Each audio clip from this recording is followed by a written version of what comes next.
গল্প বিরহ শ্রাবণ দ্বিতীয় খণ্ড সিজন 2 প্রথম অংশ লেখিকা সারা মেহেক। জীবনের সবচেয়ে গুরুত্বপূর্ণ দিনে অপ্রত্যাশিত এক ঘটনা ঘটে গেল আমার জীবনে। কখনো ভাবিনি এই বাড়িতে ছোট হতে মেয়ের মতো বড় হয়ে আজ এ বাড়ির বউ হয়ে যাব। কখনো দুঃস্বপ্নেও হয়তো ভাবিনি আজ প্রজ্জ্বল ভাইয়ের বউ হয়ে উনারই রুমে স্থান হবে আমার। এই যে সকালেও তো সব ঠিকঠাক ছিল, কি সুন্দর বউ সেজে বসেছিলাম আমি। কিন্তু বিনা মেঘে বজ্রপাতের মতো আকস্মাৎ অভ্র ভাইয়ের সেই মেসেজটা আমার শ্বাসপ্রশ্বাস, হৃৎস্পন্দন সব থমকে দিল। মুহূর্তেই আমার চিন্তাশক্তি শূন্য হয়ে গেল। কিছুতেই বিশ্বাস হতে চাইল না অভ্র ভাই আমাকে এমন মেসেজ দিয়েছেন। আমি বারবার মেসেজটা পড়লাম, কিন্তু যতই পড়ি না কেন উনার এমনভাবে আঘাত দেওয়া কিছুতেই বিশ্বাস করতে পারলাম না। আমি অভ্র ভাইকে ফোন দিলাম। আশ্চর্যজনক ব্যাপার, উনার ফোন বন্ধ পেলাম। আমার ভেতরে তখন হুট করেই অস্থিরতা বাড়তে শুরু হলো, গলা শুকিয়ে এলো। তবুও মনে সাহস নিয়ে 10 বার চেষ্টা করলাম উনাকে কল করার, কিন্তু ফলাফল শূন্য। এদিকে আমার এই অবস্থা দেখে প্রজ্জ্বল ভাই এগিয়ে এসে জিজ্ঞেস করেছিলেন, কি হলো চন্দ্রিমা, তোর চেহারা এমন দেখাচ্ছে কেন? ফোনে কি দেখলি? আর কাকেই বা এতবার কল করছিলি? আমি প্রজ্জ্বল ভাইয়ের কোনো প্রশ্নের জবাব দিলাম না। ফ্যালফ্যাল চাহনিতে উনার দিকে চেয়ে রইলাম কিছুক্ষণ। অতঃপর উনার কাছে ফোন দিতেই উনি অভ্র ভাইয়ের দেওয়া মেসেজটা পড়লেন। আমার মতো উনিও আশ্চর্যান্বিত হলেন। নিষ্পলক চাহনিতে আমার দিকে চেয়ে রইলেন কিছুক্ষণ। স্বাভাবিকভাবেই উনিও এমনটা বিশ্বাস করতে পারছেন না। এজন্য তখনই অভ্র ভাইয়ের ফোনে কল দিলেন। কিন্তু প্রজ্জ্বল ভাইও অভ্র ভাইয়ের ফোন বন্ধ পেলেন। উনি সাথে সাথে ছুটে গেলেন অভ্র ভাইদের বাড়ি। সেখানে কি হলো জানা নেই, তবে আধ ঘন্টা পর থেকে যখন বিয়ে বাড়ির লোকমুখে গুঞ্জন শুনলাম তখন এটুকু জানতে পারলাম অভ্র ভাই বাড়িতেও নেই এবং অনেকেই বলছে বিয়ে রেখে উনি পালিয়ে গিয়েছেন। স্বভাবতই ভিড়ভাট্টাপূর্ণ বিয়ে বাড়ি মুহূর্তেই আলোচনা আসরে পরিণত হল। লোকমুখে শুনলাম আমার ও অভ্র ভাইয়ের বদনাম। একদল লোক আমাকে দোষী বলছে তো আরেকদল লোক অভ্র ভাইকে দোষী বলছে। আবার কেউ কেউ আমাদের দুজনকে নানানভাবে দোষী সাব্যস্ত করছে। কিছু না করেও দোষী হওয়ায় নিজেকে সবচেয়ে অসহায় মনে হলো। আর সবচেয়ে বেশি অসহায় মনে হলো অভ্র ভাইয়ের এভাবে মাঝপথে ছেড়ে যাওয়াটা। আমি কখনো কল্পনাও করিনি উনি এভাবে বিয়ের স্বপ্ন দেখিয়ে গন্তব্যে নিয়ে যাওয়ার বদলে রাস্তায় একা ফেলে যাবেন। এজন্যই কি উনি আমাকে ভালোবাসার কথা স্বীকার করেছিলেন? কিসের শত্রুতা ছিল আমার সাথে? এই ছিল উনার ভালোবাসা? নাকি এতদিন আমার সাথে ভালোবাসার নাটক করলেন? উনি যে বলেছিলেন 4 বছর যাবৎ আমাকে উনি ভালোবাসেন সেসব কি তবে মিথ্যে ছিল? ছিল বোধ হয়। উনাকে বিশ্বাস করাটাই যে আমার জীবনের সবচেয়ে বড় ভুল সিদ্ধান্ত ছিল তা উপলব্ধি করতে পারলাম। 1 মাসে আমাকে ধীরে ধীরে নিজের প্রতি ফুটবল করে মাঝেপথে ফেলে ধোঁকা দেওয়াটাই বোধহয় উনার উদ্দেশ্য ছিল। কিন্তু এই উদ্দেশ্যের পিছনের কারণ কি তা জানা নেই। আমি তখন দরজা বন্ধ করে কাঁদলাম। কিন্তু কিছুক্ষণ কাঁদার পরেই আমার চোখের পানি শুকিয়ে গেল। আমি স্তব্ধ দৃষ্টিতে আমার হাতের মেহেদির দিকে চেয়ে রইলাম। কি সুন্দর গাঢ় রং হয়েছে মেহেদিতে। মেহেদির ডিজাইনের মাঝে কি দারুণভাবে অভ্র ভাইয়ের নামটা ফুটে উঠেছে। আফসোস, এই নামটা আমার হাতেই রয়ে গেল শুধু। এই নামটা আমার জীবনের সাথে আর জুড়ে গেল না, আমায় অসহায় করে দিয়ে গেল। আমি তখন হাত থেকে অভ্র ভাইয়ের নাম মুছে ফেলার অনেক চেষ্টা করেছিলাম, কিন্তু চেষ্টাটা সফল হয়নি। কারণ এ মেহেদির দাগ যে উঠবার নয়। ঠিক তখনই রাগে দুঃখে মন বলছিল অভ্র লেখা অংশটুকুই হাত থেকে কেটে ফেলি। প্রচণ্ড সাহস নিয়ে সে কাজ করতে আমি উঠে দাঁড়াইও। কিন্তু তখনই আমার দরজায় করাঘাত পড়ে। প্রথমে আমি খুলব না বলে মনস্থির করলেও ধীরে ধীরে সে করাঘাতের শব্দ বাড়তে থাকে। ওপাশ হতে প্রথমে প্রত্যাশা আপু ওপরে নানুর কণ্ঠ শুনতে পাই। তীব্র অনিচ্ছা সত্ত্বেও দরজা খুলি তখন। আর সে দরজা খোলাটাই তখন আমার জীবনের কাল হয়ে যায়। কারণ তারা দুজনে প্রজ্জ্বল ভাইয়ের সাথে আমার বিয়ের ব্যাপারে আমার মতো নিতে এসেছিল। হঠাৎ এমন দুঃখের অথই সাগরে ডুবে এমন একটা সংবাদ মোটেও আশানুরূপ ছিল না আমার জন্য। আমি হ্যাঁ বা না কিছুই বলি না তখন। কিন্তু পরে প্রত্যাশা আপু, নানু ও মামা মিলে আমাকে এমনভাবে নিজেদের কথার জালে ফাঁসিয়ে ফেললেন যে আমার তখন হ্যাঁ বলা ছাড়া আর উপায় রইল না। একমাত্র মামার সম্মানের কথা চিন্তা করে আমাকে রাজি হতে হয়েছিল। তার কিছুক্ষণ পরেই সম্পূর্ণ অমতে ও ভগ্নহৃদয় নিয়ে বিয়েতে কবুল বললাম আমি। ওদিকে প্রজ্জ্বল ভাইও কবুল বললেন। কি অদ্ভুত না, একজনের সাথে বিয়ে হতে গিয়েও বিয়ে হলো অন্যজনের সাথে। এই দিনটা দেখার জন্য আমি এই বিয়েতে রাজি হয়েছিলাম। মনে হলো আমায় নিয়ে যেন পুতুল খেলা হচ্ছে, যেখানে আমার মতামতের উপযুক্ত কোনো দাম নেই। সব সময় কেন আমাকে অপরের কথা চিন্তা করতে হবে? কেন আমি নিজেকে নিয়ে ভাবতে পারবো না? এ বুঝি এতিম হওয়ার ফল? আমি তখন থেকে কান্না করতে ভুলে গেলাম। সাথে কিছু মানুষের রং বদলে যেতেও দেখলাম। অনামিকা ও খোদেজা মামি আমার সাথে একটুও কথা বললেন না। আমার কবুল বলার সময় তারা আমার রুমেই ছিলেন। হয়তো দেখছিলেন তার ছেলের বউ কিভাবে অন্যের ঘরের বউ হয়ে যায়। আর সবচেয়ে আশ্চর্যজনক ব্যবহার উপহার দিলেন মামি। যাকে আমি মা হিসেবে এতদিন গণ্য করতাম সেই মানুষটা একবারও আমার পাশে এসে বসলেন না, আমায় আদর করলেন না, বরং একরাশ ঘৃণাযুক্ত চাহনিতে আমার দিকে চেয়ে রইলেন। তখন উনার এমন চাহনির কারণ খুঁজে না পেলেও পরে ঠিকই আমি এই আন্দাজ করলাম যে উনি আমাকে নিজের ছেলের বউ হিসেবে মানতে পারেননি। কারণ উনি একমাত্র শারমিন আপুকেই প্রজ্জ্বল ভাইয়ের স্ত্রী হিসেবে মেনেছেন। এর মাঝে হঠাৎ আমি এক কালবৈশাখী ঝড়ের ন্যায় এসে সব লণ্ডভণ্ড করে দিয়ে গেলাম। অনুমান করলাম মামি আমাকে এই ঘটনায় মস্ত বড় এক অপরাধী হিসেবে গণ্য করে নিয়েছেন। এমতাবস্থায় উনার ক্ষমা কি আদৌ আমার ভাগ্যে জুটবে, নাকি বাকি জীবনের জন্য এমন ঘৃণা জুটবে? বিয়ের শাড়ি গহনা খুলে হাতমুখ ভালোভাবে ধুয়ে মেকআপ উঠালাম। অতঃপর একটা থ্রিপিস পরে বেরিয়ে আসলাম ওয়াশরুম থেকে। এখন বোধহয় রাত 10টা বাজে। বাইরে তুমুল বর্ষণ হচ্ছে, মাঝে মাঝে বিদ্যুৎ চমকাচ্ছে। আমি তোয়ালে রেখে বারান্দায় চলে গেলাম। চারপাশ পুরোপুরি অন্ধকার। হঠাৎ বিদ্যুৎ চমকানোয় মাঝে মাঝে আলোকিত হয়ে উঠছে চারপাশ। আমি বারান্দায় দাঁড়িয়ে শ্রাবণের বর্ষণ দেখছি। কি তুমুল বর্ষণ সে! এ বছর প্রথম বোধহয় এতটা ঝড়ো ঝড়ো বৃষ্টি দেখছি। ইচ্ছা ছিল এমন বৃষ্টিতে মন খুলে ভিজব আমি। এরপর যখন অভ্র ভাইয়ের সাথে বিয়ে ঠিক হয় তখন একদিন খুব বৃষ্টি হয়েছিল। মনে মনে ঠিক করেছিলাম বিয়ের পর অভ্র ভাইকে নিয়ে ভিজব একদিন। শ্রাবণের এ তুমুল বাড়িধারায় ভিজব আমি। আহা কি দারুণ কল্পনা! কিন্তু এ দারুণ সুখকর কল্পনা ভেঙে যেতে সময় লাগল না। সুখকর শ্রাবণধারা আজ জীবনে বিরহ ব্যতীত কিছুই আনল না। হঠাৎ দরজা খোলার শব্দে পিছনে ফিরে চাইলাম। প্রজ্জ্বল ভাই রুমে ঢুকছেন। উনাকে দেখেই আমার বুকটা ধক করে উঠল।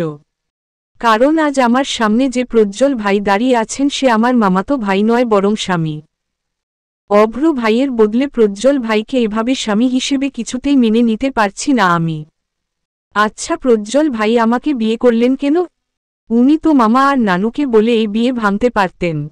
তাহলে উনি এমন করলেন না কেন? নাকি ইচ্ছা করেই আমার উপর কোনো ধরনের প্রতিশোধ নিতে এমন করেছেন উনি? আমি বারান্দা হতে রুমে গিয়ে সরাসরি প্রজ্জ্বল ভাইয়ের সামনে গিয়ে দাঁড়ালাম। উনি ড্রেসিং টেবিলের সামনে দাঁড়িয়ে হাত ঘড়ি খুলছিলেন। আমার দিকে তাকাতেই আমি তীব্র আক্রোশে বললাম, আপনি এ বিয়ে কেন আটকালেন না প্রজ্জ্বল ভাই? আপনি তো চাইলেই না বলতে পারতেন তাই না? তাহলে এমন করলেন কেন আমার সাথে? প্রজ্জ্বল ভাই ঘড়ি ড্রেসিং টেবিলে রেখে দীর্ঘশ্বাস ফেললেন। অতঃপর আমার দিকে চেয়ে ঠান্ডা স্বরে বললেন, চন্দ্রিমা, এখন আমার বিন্দুমাত্র কথা বলার ইচ্ছা নেই। তুই ঘুমিয়ে পড়, আর আমাকেও ঘুমাতে দে। প্রচণ্ড মাথা ব্যথা করছে। এই বলে উনি চলে যেতে চাইলেন। কিন্তু আমি উনার বাহু ধরে উনাকে আমার মুখোমুখি দাঁড় করালাম। বললাম, এত কিছুর পরেও আপনার চোখে ঘুম আসে কি করে? আগে আপনি আমার সব প্রশ্নের জবাব দিবেন, এরপর ঘুমাতে যাবেন। এর আগে না। এখন তোর হুকুম মেনে চলব আমি? যেসব প্রশ্নের জবাব দেওয়ার প্রয়োজন এখন নেই সেসব জবাব আমি দিব না। আমার মাথা গরম করিস না চন্দ্রিমা। মন মেজাজ কিছুই ঠিক নেই। কেন ঠিক নেই শুনি? কারণটা বলুন আমায়। আমিও জানতে চাই। দুই বন্ধু মিলে এভাবে আমার জীবনটা নষ্ট করলেন কেন? কই আপনারা তো কখনো এমন ছিলেন না। সব সময় আমায় আগলে রাখতেন, আমার খেয়াল রাখতেন। তাহলে আজ কি হলো? আজ এমন কেন করলেন আমার সাথে? দুই বন্ধু মিলে কোনো কিছুর প্রতিশোধ নিতে চাচ্ছেন আমার উপর?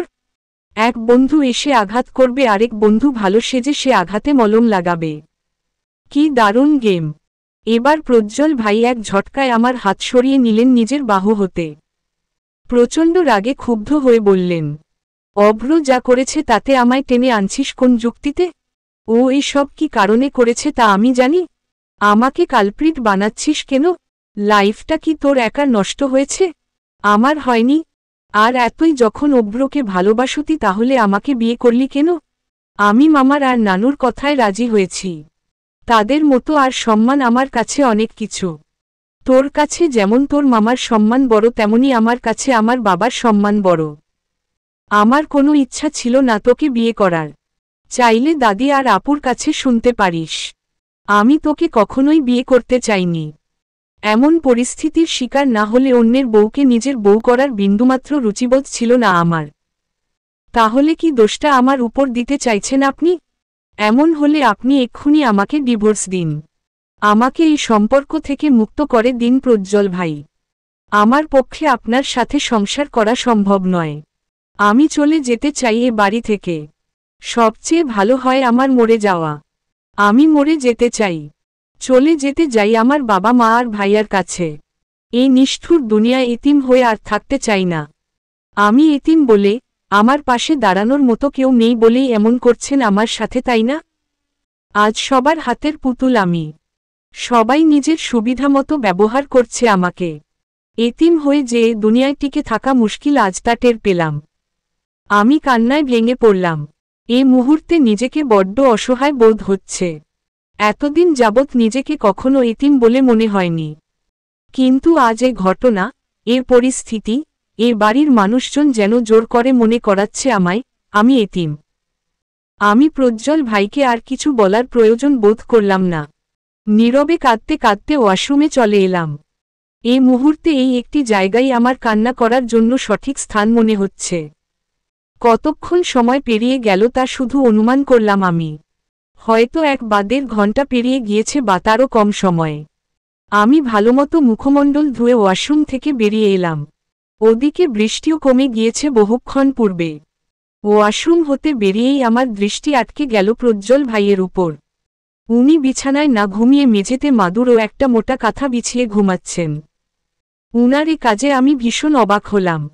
উনি নিচে ঘুমাচ্ছেন কেন? আমার জানামতে আমি একবারও উনাকে মেঝেতে ঘুমাতে বলিনি বা আমার ঘুমের কোনো সমস্যা হবে এ কথাও জানাইনি। তাহলে উনি স্বেচ্ছায় মেঝেতে ঘুমাচ্ছেন কেন?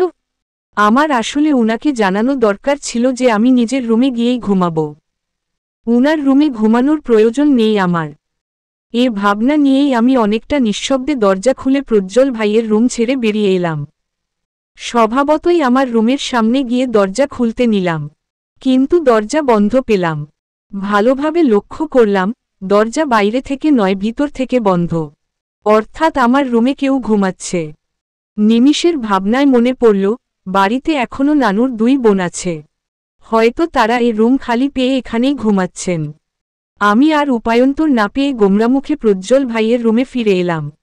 এই মুহূর্তে আমার ঘুমানোর মতো এই একটা রুমই অবশিষ্ট আছে। ঘুমালে এখানেই ঘুমাতে হবে, নয়তো সারারাত জেগে থাকতে হবে। কিন্তু সারারাত জেগে থাকার মতো শক্তি ও ইচ্ছা কোনোটাই নেই। তাই বাধ্য হয়ে প্রজ্জ্বল ভাইয়ের খাটে শুয়ে পড়লাম। গায়ে কাঁথা জড়িয়ে জানালার পাশে গিয়ে ঘুমানোর চেষ্টা করলাম। ঘুম থেকে উঠে ফজরের নামাজ সেরে বারান্দায় গিয়ে বসলাম। ভোরের পূর্বাকাশ আগত সূর্যের মৃদু আলোয় রাঙায়িত হতে শুরু করেছে। কাছের নারিকেল গাছের আড়াল হতে পাখির কিচিরমিচির শব্দ ভেসে আসছে। কিছুক্ষণ পর কানে ভেসে এলো সেলিম মামার সাইকেলের টুংটাং শব্দ। প্রতি সকালে উনার সাইকেলের টুংটাং শব্দ কানে আসবে আমার। এ যেন এক রুটিন হয়ে গিয়েছে আমার জন্য। দেখতে দেখতে সকাল হয়ে এলো। আমি বারান্দা ছেড়ে উঠে রুমে গেলাম। দেখলাম প্রজ্জ্বল ভাই ঘুম হতে জেগে গিয়েছেন। আমি উনাকে দেখেও না দেখার ভান করলাম। উনি বারান্দার দরজার কাছেই দাঁড়িয়েছিলেন। আমি নীরবে উনাকে পাশ কাটিয়ে রুম হতে বেরিয়ে এলাম। তৎক্ষণাৎ সিদ্ধান্ত নিলাম মামির সাথে দেখা করা দরকার। স্বপক্ষের যুক্তি দিয়ে মামির ক্ষমা চেয়ে নেওয়া অত্যন্ত গুরুত্বপূর্ণ কাজ হয়ে দাঁড়িয়েছে। উনি ক্ষমা না করলে যে আমি কিছুতেই শান্তিতে থাকতে পারব না। প্রতি মুহূর্ত আমার জন্য অতিষ্ঠময় হয়ে উঠবে। আমি সিঁড়ি বেয়ে নিচে নেমে এলাম। দেখলাম মামা ও তিন নানুরা মিলে কি বিষয়ে যেন কথা বলছে। আমি তাদের এক নজর দেখে চুপচাপ রান্নাঘরে চলে এলাম। রান্নাঘরে মামি প্রত্যাশা আপু কাজ করছে। আমাকে দেখেই প্রত্যাশা আপু হাসিমুখে জিজ্ঞেস করল, উঠেছিস? ঘুম ভালো হয়েছে তো? আপুর এ প্রশ্ন শোনামাত্রই মামি কড়াইয়ে ভাজি নাড়তে নাড়তে আর চোখে আমায় দেখে নিলেন। আমি কিছু বলতে যাব, এর পূর্বেই মামি বললেন, প্রত্যাশা, ওকে এখনই যেতে বল। ওর চেহারা দেখতে মন চাইছে না। সকাল সকাল আমার মেজাজ খারাপ করতে চাই না। প্রয়োজন হলে ওর খাবার দাবার রুমে দিয়ে আসবি। মামির এমন করা কথা শোনামাত্র আমার চোখজোড়া নোনা জলে ভিজে উঠল। কখনো যে মানুষের ঘৃণা, অবহেলা দেখিনি সে মানুষটা আচমকা এক ঘটনার কারণে আমাকে অবহেলা করছে, দু চোখে সহ্য করতে পারছে না। আমি কিভাবে মেনে নিব? কিভাবে সহ্য করব মামির এই অবহেলা? আমি করুণ স্বরে মামিকে বললাম, মামি, আমাকে কি ক্ষমা করা যায় না? আমি কি এত বড় অপরাধ করে ফেলেছি যার জন্য আমাকে এভাবে অবহেলা করছেন? আপনার অবহেলা যে আমি সহ্য করতে পারব না মামি। মামি পূর্বের মতোই বললেন, আমার সামনে নাটক করতে আসবি না চন্দ্রিমা। আমার মাথা গরম হলে কিন্তু ভালো হবে না বলছি। চলে যা আমার চোখের সামনে থেকে। প্রত্যাশা আপু বলল, আহা মা, তুমি এমন করছো কেন? এ ঘটনায় ওর কি দোষ? দোষ দিলে বাবা আর দাদিকে দাও। চন্দ্রিমার সাথে এমন করছো কেন? এরই মধ্যে হয়তো আমাদের এ কথোপকথন শুনে মামা, নানু এবং তার বোনেরা ও সাহাদ ভাইয়া রান্নাঘরে চলে এলেন। মামা হয়তো মামির কথাগুলো শুনেছিলেন, তাই তো বললেন, চন্দ্রিমার সাথে এমন ব্যবহার করছো কেন? ও না তোমার মেয়ে? মামি এবার ভাজি নাড়া বাদ দিয়ে চুলো বন্ধ করে দিলেন। মামার দিকে ফিরে ঝাঝালো কণ্ঠে বললেন, মেয়ে হয়েই থাকত, কেন ছেলের বউ হতে গেল? আমি তো ওকে সারাজীবন মেয়ের মতো রাখতে চেয়েছি, কখনো চাইনি ও আমার ছেলের বউ হোক।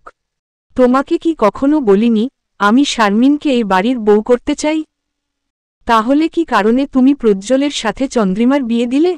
নানু বললেন, সিদ্ধান্তটা শুধু ওর একার না, আমিও মতো দিয়েছিলাম এতে। আর এই বাড়ির বড় হিসেবে আমার সিদ্ধান্তকে কি গুরুত্ব দেওয়া উচিত না বৌমা? আম্মা, আমি আপনার সিদ্ধান্তকে সবসময় সম্মান জানাই, কিন্তু এক্ষেত্রে আমি মোটেও তা করতে পারছি না। আমি সবসময় চেয়ে এসেছি শারমিনকে এই বাড়ির বউ করতে। তাহলে চন্দ্রিমা কেন এখন? আমার বোনকে আমি প্রায় কথা দিয়ে রেখেছি, এখন ওকে আমি কি করে মুখ দেখাবো আম্মা? বলতে পারেন, আপনাদের কারোর সিদ্ধান্ত আমার পছন্দ হয়নি। আপনাদের এই সিদ্ধান্তের জন্য আমি চন্দ্রিমাকে ঘৃণা করতে বাধ্য হয়েছি। আর প্রজ্জ্বল, ওর কথা বললামই না। ও তো মানুষের সামনে মুখ দেখানোর মতো অবস্থা রাখেনি আমার। ইতোমধ্যে প্রজ্জ্বল ভাইও চলে এলেন রান্নাঘরে। উনাকে দেখে মামি পূর্বের চেয়েও আরও আক্রোশের সহিত বললেন, তোরই কমতি ছিল প্রজ্জ্বল। আয় আয়, মায়ের সম্মানের তামাশা হতে দেখ। বাপের সাথে মিলে তো একটা সিদ্ধান্ত নিলি, একবারও কি এক্ষেত্রে আমার কথা মাথায় আসেনি তোর? প্রজ্জ্বল ভাই এগিয়ে এলেন মামির দিকে। উনার দৃষ্টি এলেমেলো, হয়তো বুঝতে পারছেন না কি ঝড় বয়ে যাচ্ছে এখানে। উনি বিভ্রান্ত হয়ে জিজ্ঞেস করলেন, সকাল সকাল এসব কি বলছো মা? হঠাৎ মাথা গরম হলো কেন? এমন ভাব ধরছিস যেন কিছুই জানিস না। যা তো আমার সামনে থেকে। না, তোরা থাক, আমিই যাই। এই রং তামাশার মধ্যে থাকতে ভালো লাগছে না আমার। যার যার খাওয়া দরকার সে যেন নিজ দায়িত্বে খেয়ে নেয়। এই বলে মামি তৎক্ষণাৎ চলে গেলেন। উনি চলে যেতেই প্রজ্জ্বল ভাই আমার দিকে তাকালেন। উনার চাহনি হয়তো কিছু বলছে, কিন্তু উনার চাহনির ভাষা পড়ার ইচ্ছে এই মুহূর্তে নেই আমার। আমিও আর কথা না বাড়িয়ে আমার রুমে চলে এলাম। কাঁদতে কাঁদতে যে কখন আবার ঘুমিয়ে পড়েছি টের পাইনি।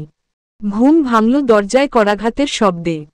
আমি উঠে গিয়ে দরজা খুলতেই দেখলাম আপু বাইরে দাঁড়িয়ে আছে। আমাকে দেখে জিজ্ঞেস করল, ঘুমাচ্ছিলি? হুম আপু, কখন যে ঘুমিয়ে পড়েছিলাম টের পাইনি। কিছু বলবে? হুম, শারমিন এসেছিল তোর আর প্রজ্জ্বলের সাথে কিছু কথা বলবে বলে, তোকে খুঁজছিল। আকস্মাৎ শারমিন আপুর আগমনী বার্তা শুনে আমার বুক ধক করে উঠল। মোটেও আশা করিনি শারমিন আপু চলে আসবে। ভয় হচ্ছে, মামির মতো যদি শারমিন আপু আমার সাথে এমন করে। আমি শুকনো একটা ঢোক গিলে বললাম, কোথায় উনারা? ছাদে আছে। তোকেও ছাদে যেতে বলল। আচ্ছা আপু, আমি যাচ্ছি। আমি ধীর পায়ে হেঁটে ছাদে চলে এলাম। ডান পাশে ঘাড় ঘুরিয়ে দেখলাম ছাদের ছায়াপূর্ণ জায়গায় প্রজ্জ্বল ভাই ও শারমিন আপু বসে আছেন। আমাকে দেখেই শারমিন আপু হাসিমুখে বললেন, আরে চন্দ্রিমা, এসো এসো, তোমার জন্যই অপেক্ষা করছিলাম। শারমিন আপুর এ কথায় আমি আর্ষ্ট হয়ে এলাম। ভেতরে উৎকণ্ঠা বাড়তে লাগল। আমি ভীতসন্ত্রস্ত পায়ে এগিয়ে গেলাম দুজনের দিকে। ওখানে গিয়ে শারমিন আপুর পাশে বসলাম। বসার সাথে সাথেই আপু আমার গাল আলতো করে টেনে মিষ্টি মুখে বললেন, কেমন আছো নতুন বউ? কালকে রাতটা ভালো কেটেছে তো? এই বলেই শারমিন আপু একগাল হেসে দিলেন। এ মুহূর্তেও এমন পরিস্থিতিতে উনার এহেন প্রশ্ন আশানুরূপ ছিল না আমার জন্য। বিশেষ করে এমন প্রশ্নের শেষে হাসি আমাকে অবাক করে দিয়ে শারমিন আপু বলল, তোমাদের বিয়ে উপলক্ষে গিফট আনব, সে কথাও মনে নেই আমার। এখানে এসে মনে পড়েছে, তবে এর পরের বার অবশ্যই কিছু আনব। শারমিন আপুর এমন কথায় মনে হলো উনি আমায় ইচ্ছে করে খোঁচা দিচ্ছেন। যদিও উনার চাহনি এবং কথার ধরনে মোটেও এমন কিছু মনে হলো না। তবুও আমি জিজ্ঞেস করলাম, আপনি কি আমায় এই বিয়ে নিয়ে খোঁচা দিচ্ছেন শারমিন আপু? শারমিন আপু আমার প্রশ্নে সশব্দে হেসে উঠলেন। আমায় জড়িয়ে ধরে বললেন, আরে মেয়ে, কি যে বলো না, আমি খোঁচা দিব কেন? এই বলে আমি নিশ্চুপ হয়ে রইল।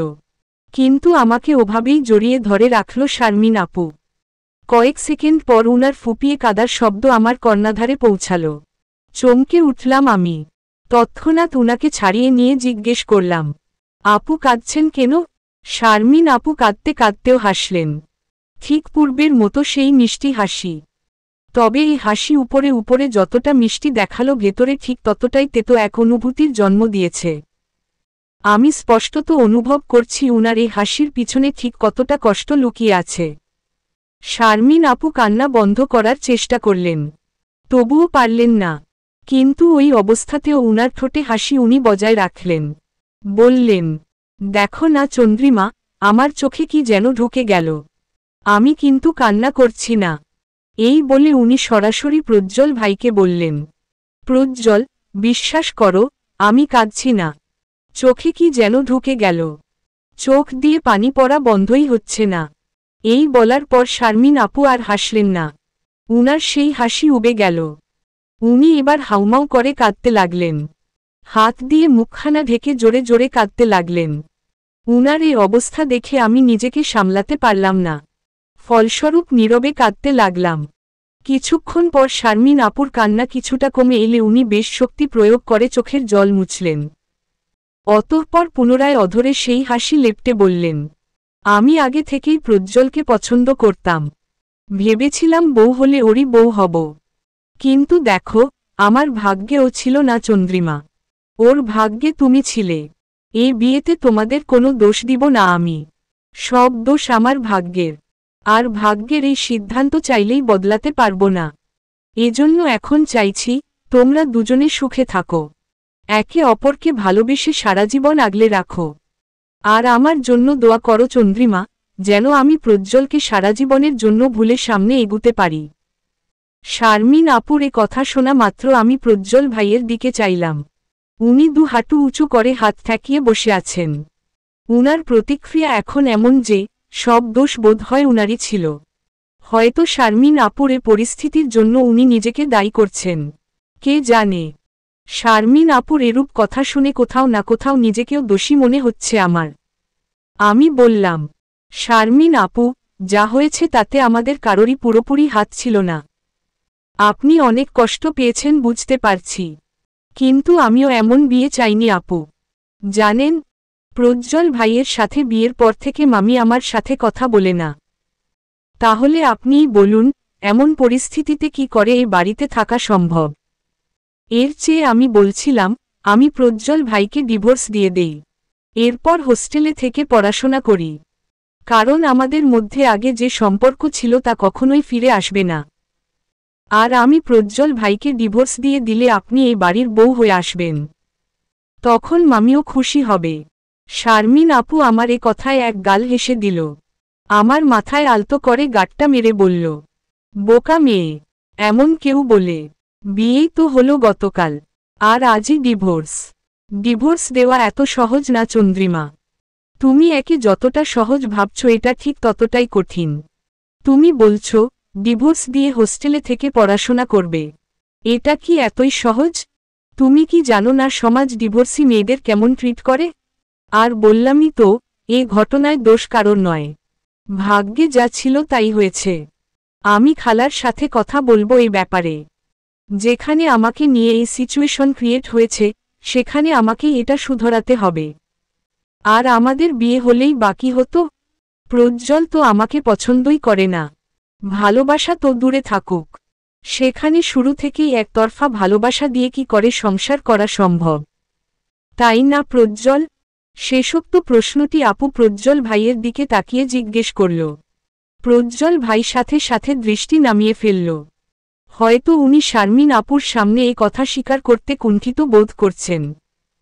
শারমিন আপু এবার পুরোপুরি কান্না থামিয়ে ভালোভাবে মুখখানা মুছে নিলেন। অতঃপর আমার গালে হাত রেখে মিষ্টি হেসে স্নেহের সুরে বললেন, চন্দ্রিমা, আমি এই ঘটনার জন্য তোমাদের দায়ী মনে করি না। তাই এই দ্বিধাদ্বন্দ্বে না থেকে সংসার জীবন শুরু করো। সবকিছু মানিয়ে নাও। আর রইল খালার কথা, আমি সবটা সামল নিব, দেখে নিও। শারমিন আপুর এই আশ্বাসেও আমার মন ভরল, কারণ আমি যে অভ্র ভাইকে ভালোবাসি। আমি বললাম, আপু, আমি কি করে এই সংসার শুরু করব? আমি যে অভ্র ভাইকে। এখানেও অভ্রের নাম মুখে নিচ্ছ কেন তুমি? যে মানুষটা বিয়ের আশা দিয়েও বিয়ের দিন তোমাকে ছেড়ে চলে যায় সে আর যাই হোক, সৎ পুরুষ না।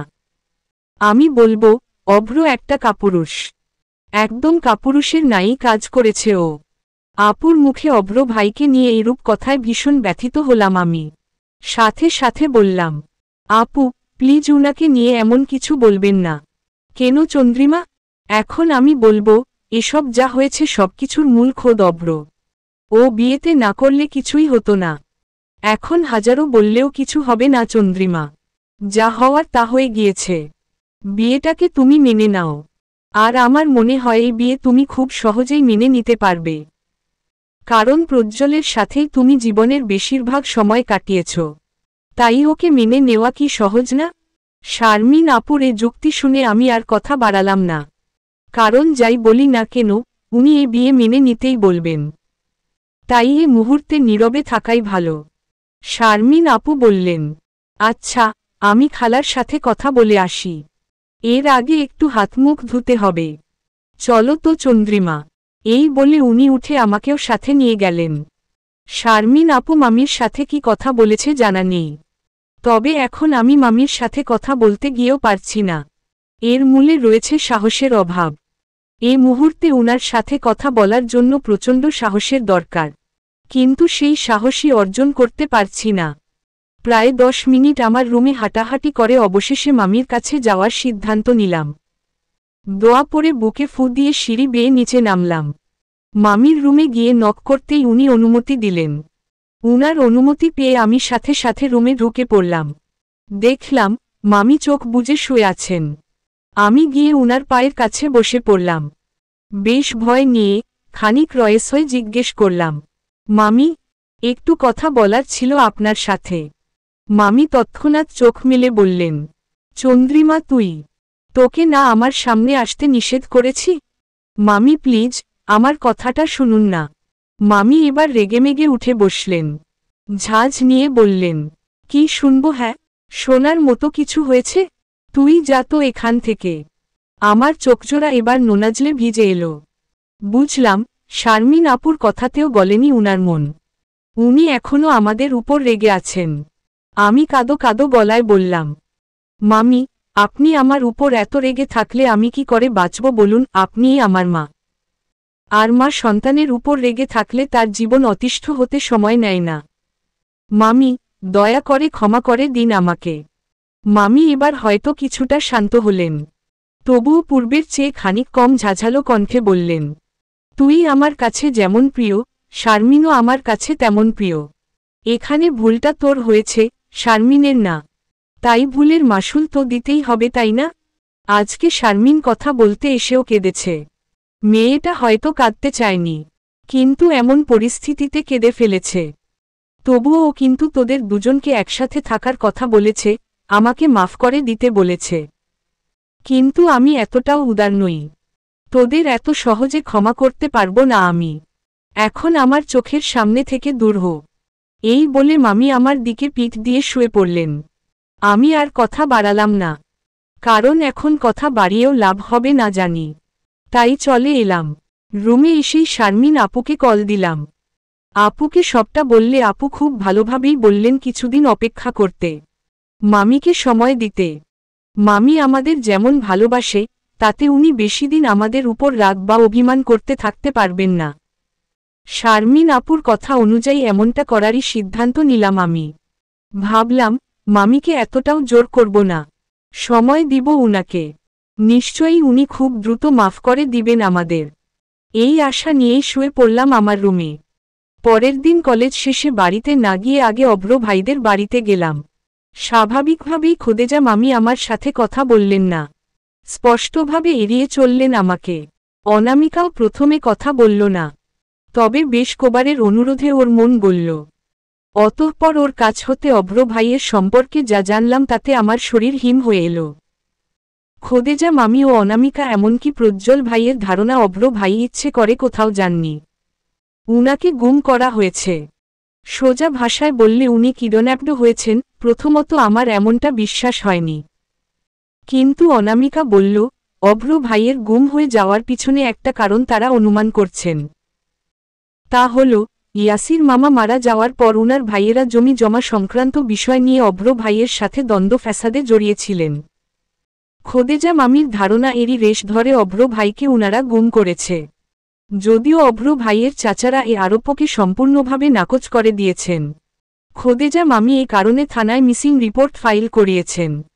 মামির পরিচিত এক চাচাতো ভাই পুলিশে আছেন বলে এই বিষয়টা গভীরভাবে খতিয়ে দেখছেন। অনামিকার কাছে এসব শোনার পর আমার আর অভ্র ভাইদের বাড়ি থাকার শক্তি রইল না। আমি কোনোরকমে ওকে কাজের বাহানা দিয়ে বাড়ি চলে এলাম। বাড়ি এসে নিজের রুমে ঢুকে দরজা বন্ধ করে দিলাম। সবকিছু কেমন অগোছালো লাগছে আমার কাছে। অনুভূতি, ভাবনা সব জট পাকিয়ে গিয়েছে যেন। বিয়ের দিন অভ্র ভাই যখন ওই মেসেজটা দিয়েছিলেন সে মুহূর্তের জন্য প্রচণ্ড প্রতারিত অনুভূত হয়েছিলাম। বলা বাহুল্য, উনার প্রতি আমার মনে অসম্ভব ক্রোধ ও অভিমান জমা হয়েছিল।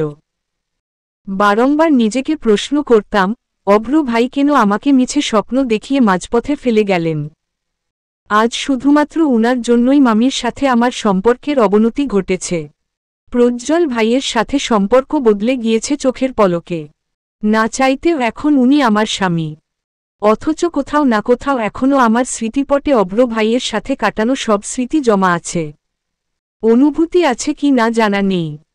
মাঝে মাঝে নিজেকে পুরোপুরি আবেগ অনুভূতি শূন্য একজন মানুষ মনে হয়, নির্জন দ্বীপের এক বাসিন্দা মনে হয়। এখন ঠিকভাবে ক্লাসেও মনোযোগ দিতে পারি না। রাতের ঘুমটাও পরিপূর্ণরূপে হয় না, কারণ সেদিনের পর হতে যে কটা রাত কাটিয়েছি, প্রতি রাতেই অভ্র ভাইকে স্বপ্নে দেখেছি। স্বপ্নে উনি আমার দিকে হাত বাড়িয়ে থাকেন, নিজের সাথে অজানা গন্তব্যের যাওয়ার জন্য আহ্বান জানান। আমিও মন্ত্রমুগ্ধের ন্যায় উনার আহ্বানে সাড়া দেই। কিন্তু যখনই উনার হাতে হাত রাখতে যাই তখনই আমার ঘুম ভেঙে যায়। ধরফরিয়ে ঘুম হতে উঠে দেখি, ওসব নিছকই একটা স্বপ্ন ছিল। এমন স্বপ্ন দেখার কারণ হয়তো অভ্র ভাইয়ের সাথে কাটানো দীর্ঘ একটি সময়ের প্রভাব পড়েছে আমার উপর। কিছু নিরিবিলি ক্ষণে যখন সময় কাটাই তখন অভ্র ভাইয়ের স্মৃতিগুলো আমার মনমস্তিষ্কে ঘুরে বেড়ায়। আমি স্বীকার করতে বাধ্য যে, উনার ভালোবাসার রেশ এখনও আমার মনে গেঁথে আছে। হয়তো উনি আমার জীবনে প্রণয় বার্তা বহন করা প্রথম পুরুষ বলে। কিন্তু আজ অনামিকার কথা শুনে আমার মনে বহু প্রশ্নের জন্ম হচ্ছে। আসলে অভ্র ভাইয়ের সাথে কি হয়েছে, কোথায় উনি? খোদেজা মামি অভ্র ভাইকে নিয়ে যে সন্দেহ করছেন তা কি আদৌ সঠিক নাকি এর পিছনে অন্য কারণ আছে? এসব প্রশ্নের উত্তর আমাকে প্রজ্জ্বল ভাই দিতে পারবেন। প্রতিটি প্রশ্নের জবাব চাইতে নিজেকে শান্ত করে প্রজ্জ্বল ভাইয়ের রুমের সামনে গিয়ে দাঁড়ালাম। রুমের দরজা খোলা থাকায় নক না করেই ভিতরে ঢুকলাম। রুমে ঢুকে দেখলাম প্রজ্জ্বল ভাই বিছানায় শুয়ে আছেন। আমি গিয়েই উনার সামনে দাঁড়িয়ে জিজ্ঞেস করলাম, আপনি আমাকে অভ্র ভাইয়ের কথা বলেননি কেন? আকস্মাৎ আমার কণ্ঠ শুনে প্রজ্জ্বল ভাই হুড়মুড়িয়ে শোয়া থেকে উঠে বসলেন। হতবুদ্ধির ন্যায় ক্ষণিকের জন্য আমার দিকে চেয়ে থেকে জিজ্ঞেস করলেন, কি বললি, আবারও বল। অভ্র ভাইয়ের সাথে এসব হয়েছে আমাকে আগে বলেননি কেন? প্রজ্জ্বল ভাই আমার প্রশ্নের জবাব দিলেন না। কয়েক সেকেন্ড নিষ্পলক আমার দিকে চেয়ে রইলেন। অতঃপর আমার থেকে দৃষ্টি লুকিয়ে আমাকে পাশ কাটিয়ে উঠে গেলেন। উনার এই নিরুত্তর ভাবভঙ্গিতে বিরক্ত হলাম খানিক। তবুও উনার পিছু পিছু গিয়ে একই প্রশ্ন জিজ্ঞেস করতে লাগলাম। এক পর্যায়ে প্রজ্জ্বল ভাই আমার দিকে ফিরে শান্ত কণ্ঠে জিজ্ঞেস করলেন, কার কাছ থেকে এসব শুনেছিস? আমার এক বাক্যের জবাব, অনামিকা। প্রজ্জ্বল ভাই ভ্রুজোড়া কুঞ্চিত করে মুখশ্রীতে বিরক্তির একটা ভাব ফুটিয়ে তুললেন। পাশ ফিরে বিড়বিড় করে বললেন, নিষেধ করেছিলাম ওকে না বলতে। তারপরেও। উনার সম্পূর্ণ কথা শেষ হতে না দিয়ে আমি শক্ত হাতে উনার গাল ধরে নিজের দিকে ফিরিয়ে নিলাম। উনার দৃষ্টি বরাবর দৃষ্টি রেখে নিরেট কণ্ঠে জিজ্ঞেস করলাম, কেন নিষেধ করেছিলেন? আমার কি জানার অধিকার নেই? আর এত কিছু হয়ে গেল আমাকে কিছু বলার প্রয়োজন বোধ করলেন না। উনি পুনরায় নিরুত্তর রইলেন। আমি উনার গালের উপর হতে হাত সরিয়ে নিয়ে আবারও বললাম, অভ্র ভাই যা করেছেন আমার সাথে করেছেন, উনার কৃতকর্মের ভুক্তভোগী আমি। তাহলে এই ঘটনার সাথে সম্পর্কিত প্রতিটি আলোচনা, পদক্ষেপ কি জানার অধিকার নেই আমার? প্রজ্জ্বল ভাই নিস্তেজ কণ্ঠে ছোট্ট করে জবাব দিলেন, আছে। তাহলে আমাকে জানাননি কেন? আপনারা তিনজন সবকিছু জেনেছেন, করেছেন, খোঁজ রাখছেন, অথচ আমাকে কিছুই জানানোর প্রয়োজন বোধ করছেন না। এটুকু বলতে বলতে আমার গলা শুকিয়ে এলো। কণ্ঠনালীর উপরাংশে শক্ত দলার ন্যায় কান্না অনুভূত হল। চোখজোড়া অল্পবিস্তর ভিজে এলো। প্রজ্জ্বল ভাই আমার এমন করুণ অবস্থা দেখে মায়াভরা চাহনিতে আমার দিকে চাইলেন। আমার গালে আলতো হাত রেখে নম্র স্বরে বললেন, কান্না করিস না চন্দ্রিমা, তোর অবস্থা বুঝতে পারছি আমি। কিন্তু কান্না করিস না প্লিজ। তুই কাঁদলে আমার ভালো লাগে না। চেয়ারে বসো, আমি তোকে সব বলছি। এই বলে উনি আমার পিছন হতে পায়ের সাহায্যে চেয়ার এগিয়ে নিয়ে আমার পিছন বরাবর রাখলেন। আমার দু বাহু ধরে চেয়ারে বসিয়ে দিলেন। আর নিজে দু হাঁটু গেড়ে আমার সামনে বসলেন। কয়েক সেকেন্ড আমার দিকে নিষ্পলক চেয়ে রইলেন। অতঃপর নত মস্তকে মেঝের দিকে কিছুক্ষণ চেয়ে রইলেন। এরপর মাথা তুলে আমার দিকে চেয়ে প্রলম্বিত নিঃশ্বাস ছেড়ে বললেন, অভ্রের এই বিষয়টা ইচ্ছা করেই তোকে বলিনি চন্দ্রিমা। কারণ তোর অবস্থা কেমন তা দেখেছি আমি। এমন পরিস্থিতিতে আমি কি করে তোকে অভ্রের কথা বলতে পারি বল? আর আমি অনেকটা সন্দেহের জোরেই খোদেজা চাচিকে জিজ্ঞেস করেছিলাম অভ্রর কোনো সমস্যা হয়েছিল কিনা। কারণ আমি যতটুকু ওকে জানি ও এমন ছেলে না যে একটা মেয়েকে এভাবে মাঝপথে একা ফেলে চলে যাবে, নিশ্চয়ই এর পিছনে কোনো কারণ আছে। অভ্র আমাকে একদিন ওদের জমি সংক্রান্ত সমস্যার কথা বলেছিল। যদিও জমিজমার ব্যাপারটা খোদেজা মামির সাথে কথা বলার আগে আমার মাথায় আসেনি। কিন্তু খোদেজা মামি যখন এ ব্যাপারে বিস্তারিত বললেন তখন আমি আবারও ভাবলাম এটা নিয়ে। অনেকক্ষণ ভাবার পর মনে হল, হ্যাঁ এমনটা হতে পারে। জমিজমার ঝামেলা নিয়ে ওর চাচারা ওকে গুম করে দিতে পারে। আচ্ছা, সব মানলাম। কিন্তু উনার ওই মেসেজটার মানে কি জানেন? উনি যদি গুমি হয়ে থাকেন তাহলে আমাকে অমন মেসেজ দিবেনই বা কেন? ওই মেসেজটা পড়লেই বোঝা যাচ্ছে ওটা ইচ্ছাকৃতভাবে পাঠানো হয়েছে। এর ব্যাখ্যা কি দিবেন প্রজ্জ্বল ভাই? প্রজ্জ্বল ভাই দ্বিধান্বিত হয়ে দুপাশে মাথা দুলিয়ে বললেন, তা আমি জানি না। অভ্রর অমন মেসেজের কারণ আমার জানা নেই। এখন আমার প্রথম প্রায়োরিটি অভ্রকে খুঁজে বের করা। ব্যাস। আমি আর কথা বাড়ালাম না। কিন্তু বিড়বিড় করে বললাম, জানি না আপনারা দু বন্ধু মিলে কি করছেন, কেন করছেন। প্রজ্জ্বল ভাই আমার বিড়বিড় করে বলা প্রতিটা কথা শুনল। কিঞ্চিত অবিশ্বাস্যের সুরে জিজ্ঞেস করলেন, তোর কি মনে হয় এসব আমরা করছি? আমি নীরস কণ্ঠে জবাব দিলাম, জানি না আমি। কিন্তু আপনাদের দুই বন্ধুর কারণেই আমার জীবনের মোড় ঘুরে গিয়েছে। না চাইতেও অনেক কিছুর সম্মুখীন হতে হয়েছে আমাকে। এসবের কারণে তুই আমাদের দায়ী করছিস চন্দ্রিমা? অবশ্যই।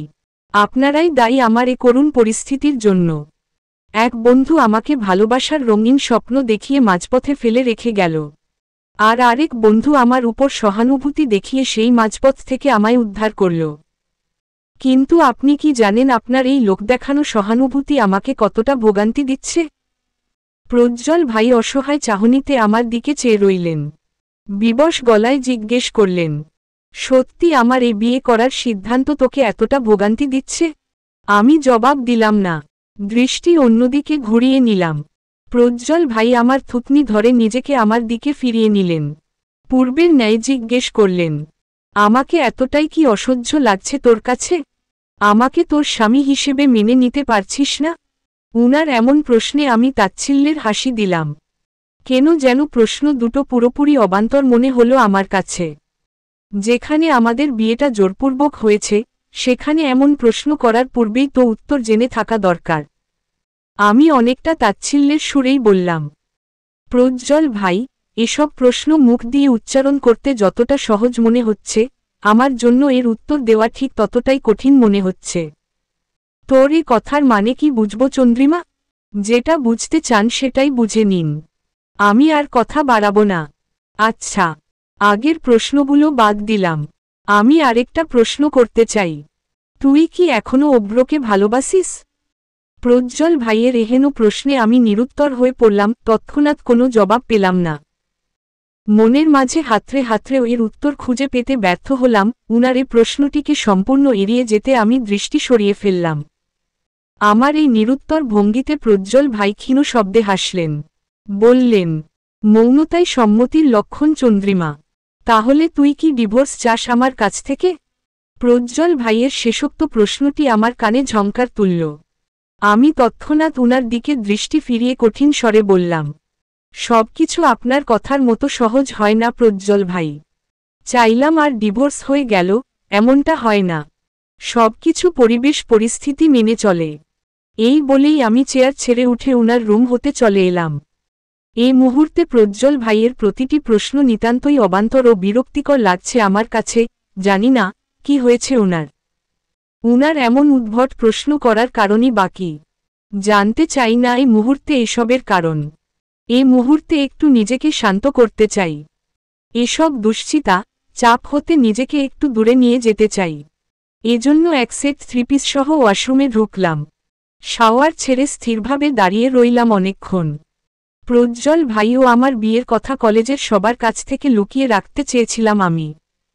প্রজ্জ্বল ভাইকেও এই ব্যাপারে মুখ খুলতে নিষেধ করেছিলাম।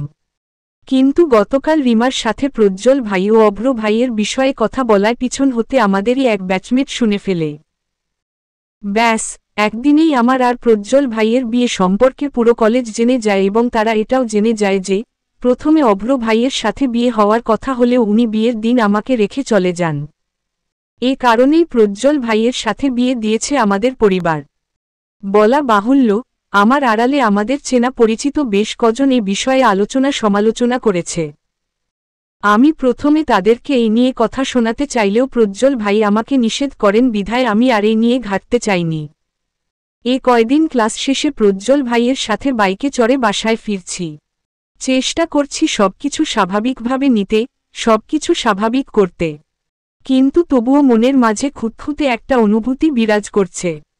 কারণ যত যাই হোক, প্রজ্জ্বল ভাইয়ের সাথে কিছুদিন আগ পর্যন্ত অন্য এক সম্পর্ক ছিল। কিন্তু আজ সে সম্পর্কের নাম বদলে গিয়েছে।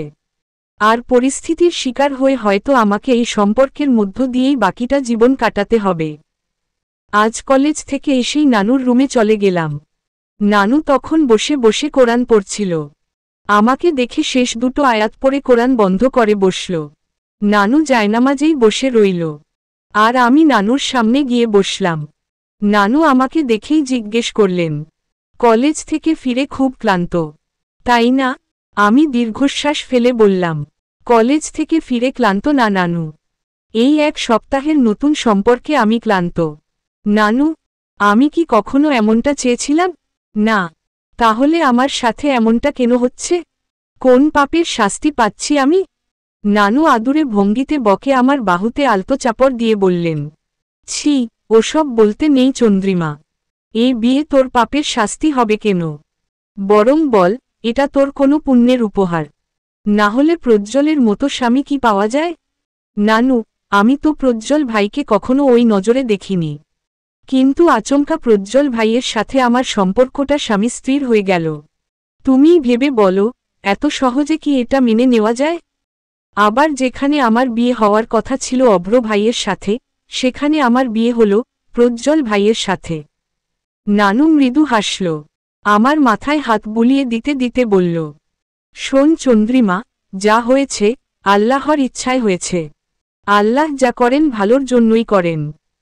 আল্লাহ তোর ভাগ্য প্রজ্জ্বলকে লিখে রেখেছিল বিধায়ী একটা ঘটনার মাধ্যমেই প্রজ্জ্বলের সাথে তোর বিয়েটা হলো। আর আমাদেরও ইচ্ছা ছিল ঘরের মেয়েকে ঘরে রাখা। এখন যা হয়েছে তা তোকে মেনে নিতেই হবে। আর শোন, গতকাল তোর মামি কথায় কথা বলছিল, তোর সাথে অত খারাপ ব্যবহার করা উচিত হয়নি। এখন যা হয়েছে মেনে নিতে হবে। আরও বলছিল, তোকে কাছে ডেকে কিছু কথাও বলবে। এতক্ষণ যাবৎ গোমরামুখ হয়ে থাকলেও নানুর শেষোক্ত কথাগুলো শোনার পর খুশিতে চোখজোড়া চকচক করে উঠল। এবার বুঝি মামি আমাকে ক্ষমা করে দিবেন, সেই আগের মতো ভালোবাসবেন আমাকে। নানু বলল, দেখ চন্দ্রিমা, যা হয়েছে তা মেনে নেওয়ার চেষ্টাটুকু তো কর। বাকিটা আল্লাহ ভরসা।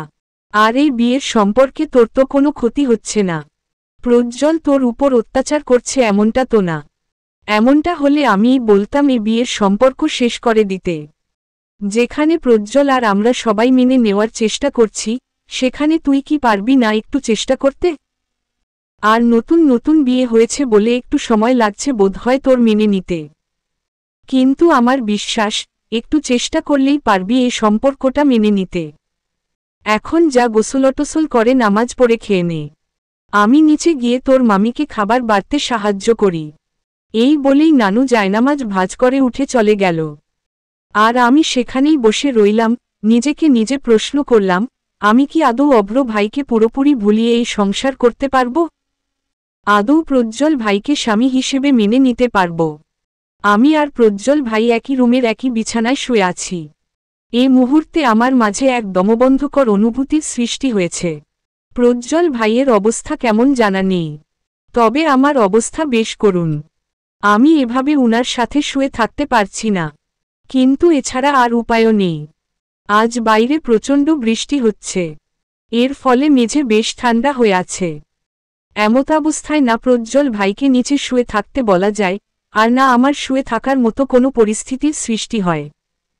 এসব কারণে অগত্যা আমাদের একই বিছানায় শুয়ে থাকতে হচ্ছে।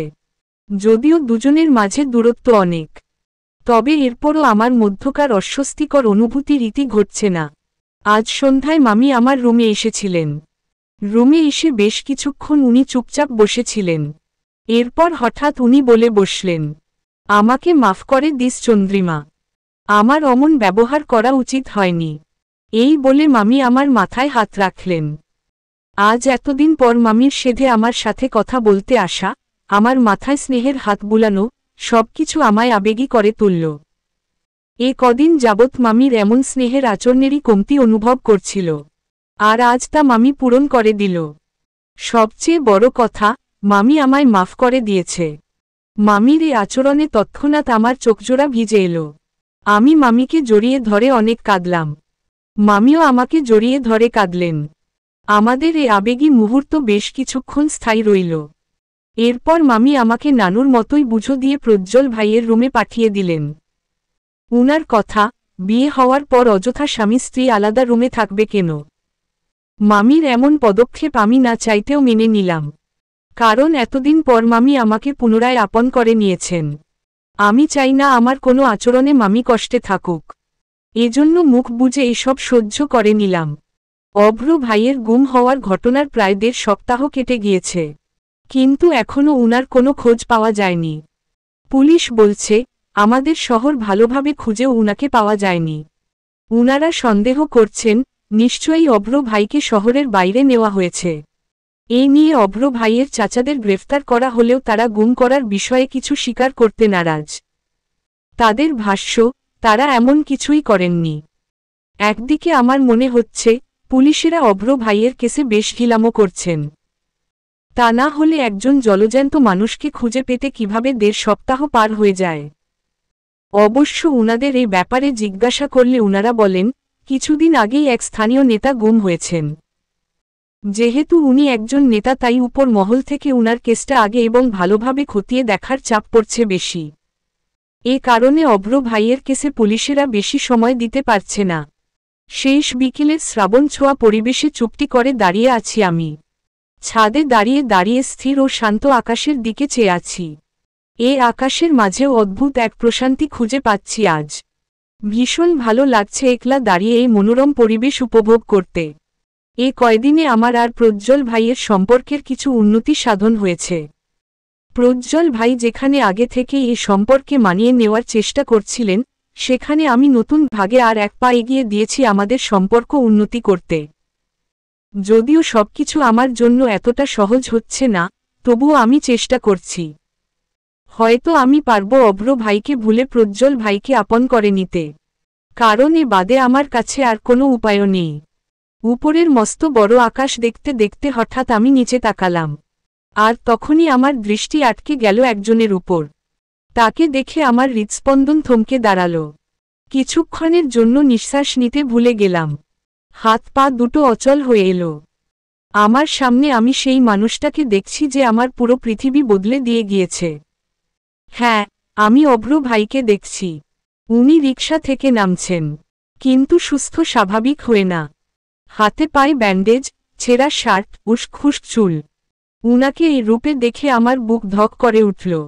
দুঃখিত প্রিয় পাঠকবৃন্দ, এতদিন গল্প দেইনি কারণ আমার আইটেম, টার্ম, অ্যাসেসমেন্ট পরীক্ষা চলছিল। আবার নভেম্বর মাসের 22 তারিখ থেকে ফাইনাল পরীক্ষা। তাই চেষ্টা করব গল্প দ্রুত শেষ করার। আপনারা 24 নং পর্বটা আবার পড়ে এসে এটা পড়বেন। আবারও আপনাদের কাছে ক্ষমাপ্রার্থী এ বিলম্বের জন্য। আকস্মিক ঝড়ের ন্যায় আকস্মাৎ অভ্র ভাইয়ের পুনরায় আগমন ঘটল। উনাকে এমন নিস্তেজ ও বিধ্বস্ত দেখে আমি কিছু সময়ের জন্য থমকে দাঁড়িয়ে রইলাম। এ মুহূর্তে আমার প্রতিক্রিয়া ঠিক কেমন হওয়া উচিত তা যেন আমি নিজেই উপলব্ধি করতে পারলাম না। ছাদ হতে দেখলাম অভ্র ভাই নিজের বাড়ির সামনে রিকশা হতে নামলেন। এরপর ধীর পায়ে খোঁড়াতে খোঁড়াতে হেঁটে গেট খুলে বাড়িতে প্রবেশ করল। উনাদের বাড়ির গেট এ সময়ে খোলাই থাকে, এজন্য অভ্র ভাই কাউকে না জানিয়েই বাড়িতে ঢুকে পড়লেন। বাড়িতে প্রবেশ করেই উনি যখন খুদেজা মামিকে ডাকলেন, তখন আমি পুরোপুরি সম্বিত ফিরে পেলাম। অনুভব করলাম আমার অস্বাভাবিক হৃৎস্পন্দনের হার। অনুভব করলাম আমার হিম হয়ে যাওয়া হাতপায়ের নরণচরণ।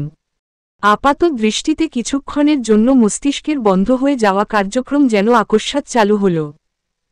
সে মুহূর্তে আমার মন মস্তিষ্কের যুগল কার্যকলাপ আমাকে জানান দিল, এক্ষুনি দৌড়ে অভ্র ভাইয়ের কাছে যেন ছুটে যাই আমি।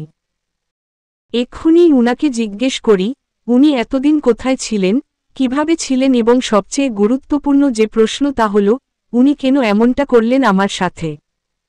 আপন মনে এইসব প্রশ্ন করতে করতে আমার চোখজোড়া ভিজে এলো। আমার অলক্ষ্যে ও অনিচ্ছায় অভ্র ভাই নামক এক পরপুরুষের জন্য দুনয়ন বেয়ে কয়েক ফোঁটা জল গড়িয়ে পড়ল। আমি কিছুক্ষণ ছাদেই দাঁড়িয়ে নিজেকে প্রস্তুত করলাম অভ্র ভাইয়ের মুখোমুখি হতে হবে বলে। ঘন ঘন ছোট করে নিঃশ্বাস ছেড়ে অতঃপর ছাদ হতে নেমে এলাম। একেবারে নিচের সিঁড়ি নামতে গিয়ে আকস্মাৎ প্রজ্জ্বল ভাইয়ের মুখোমুখি হলাম।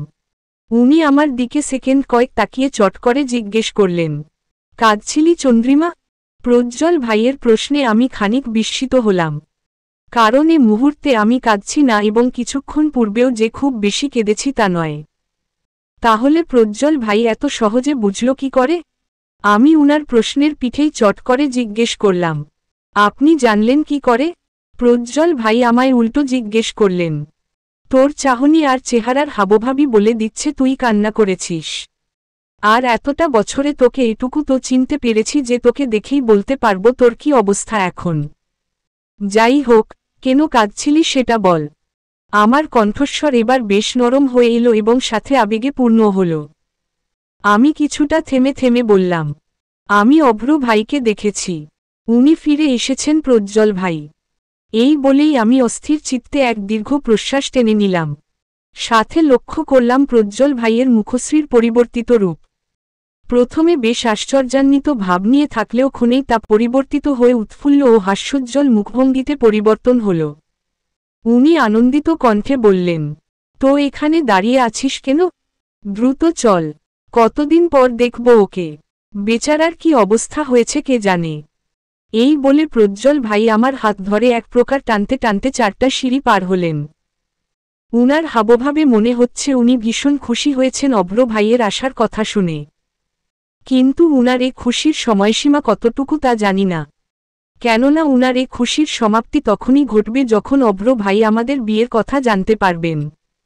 নাকি অভ্র ভাই আগে থেকেই আমাদের বিয়ের ব্যাপারে জানেন, কে জানে।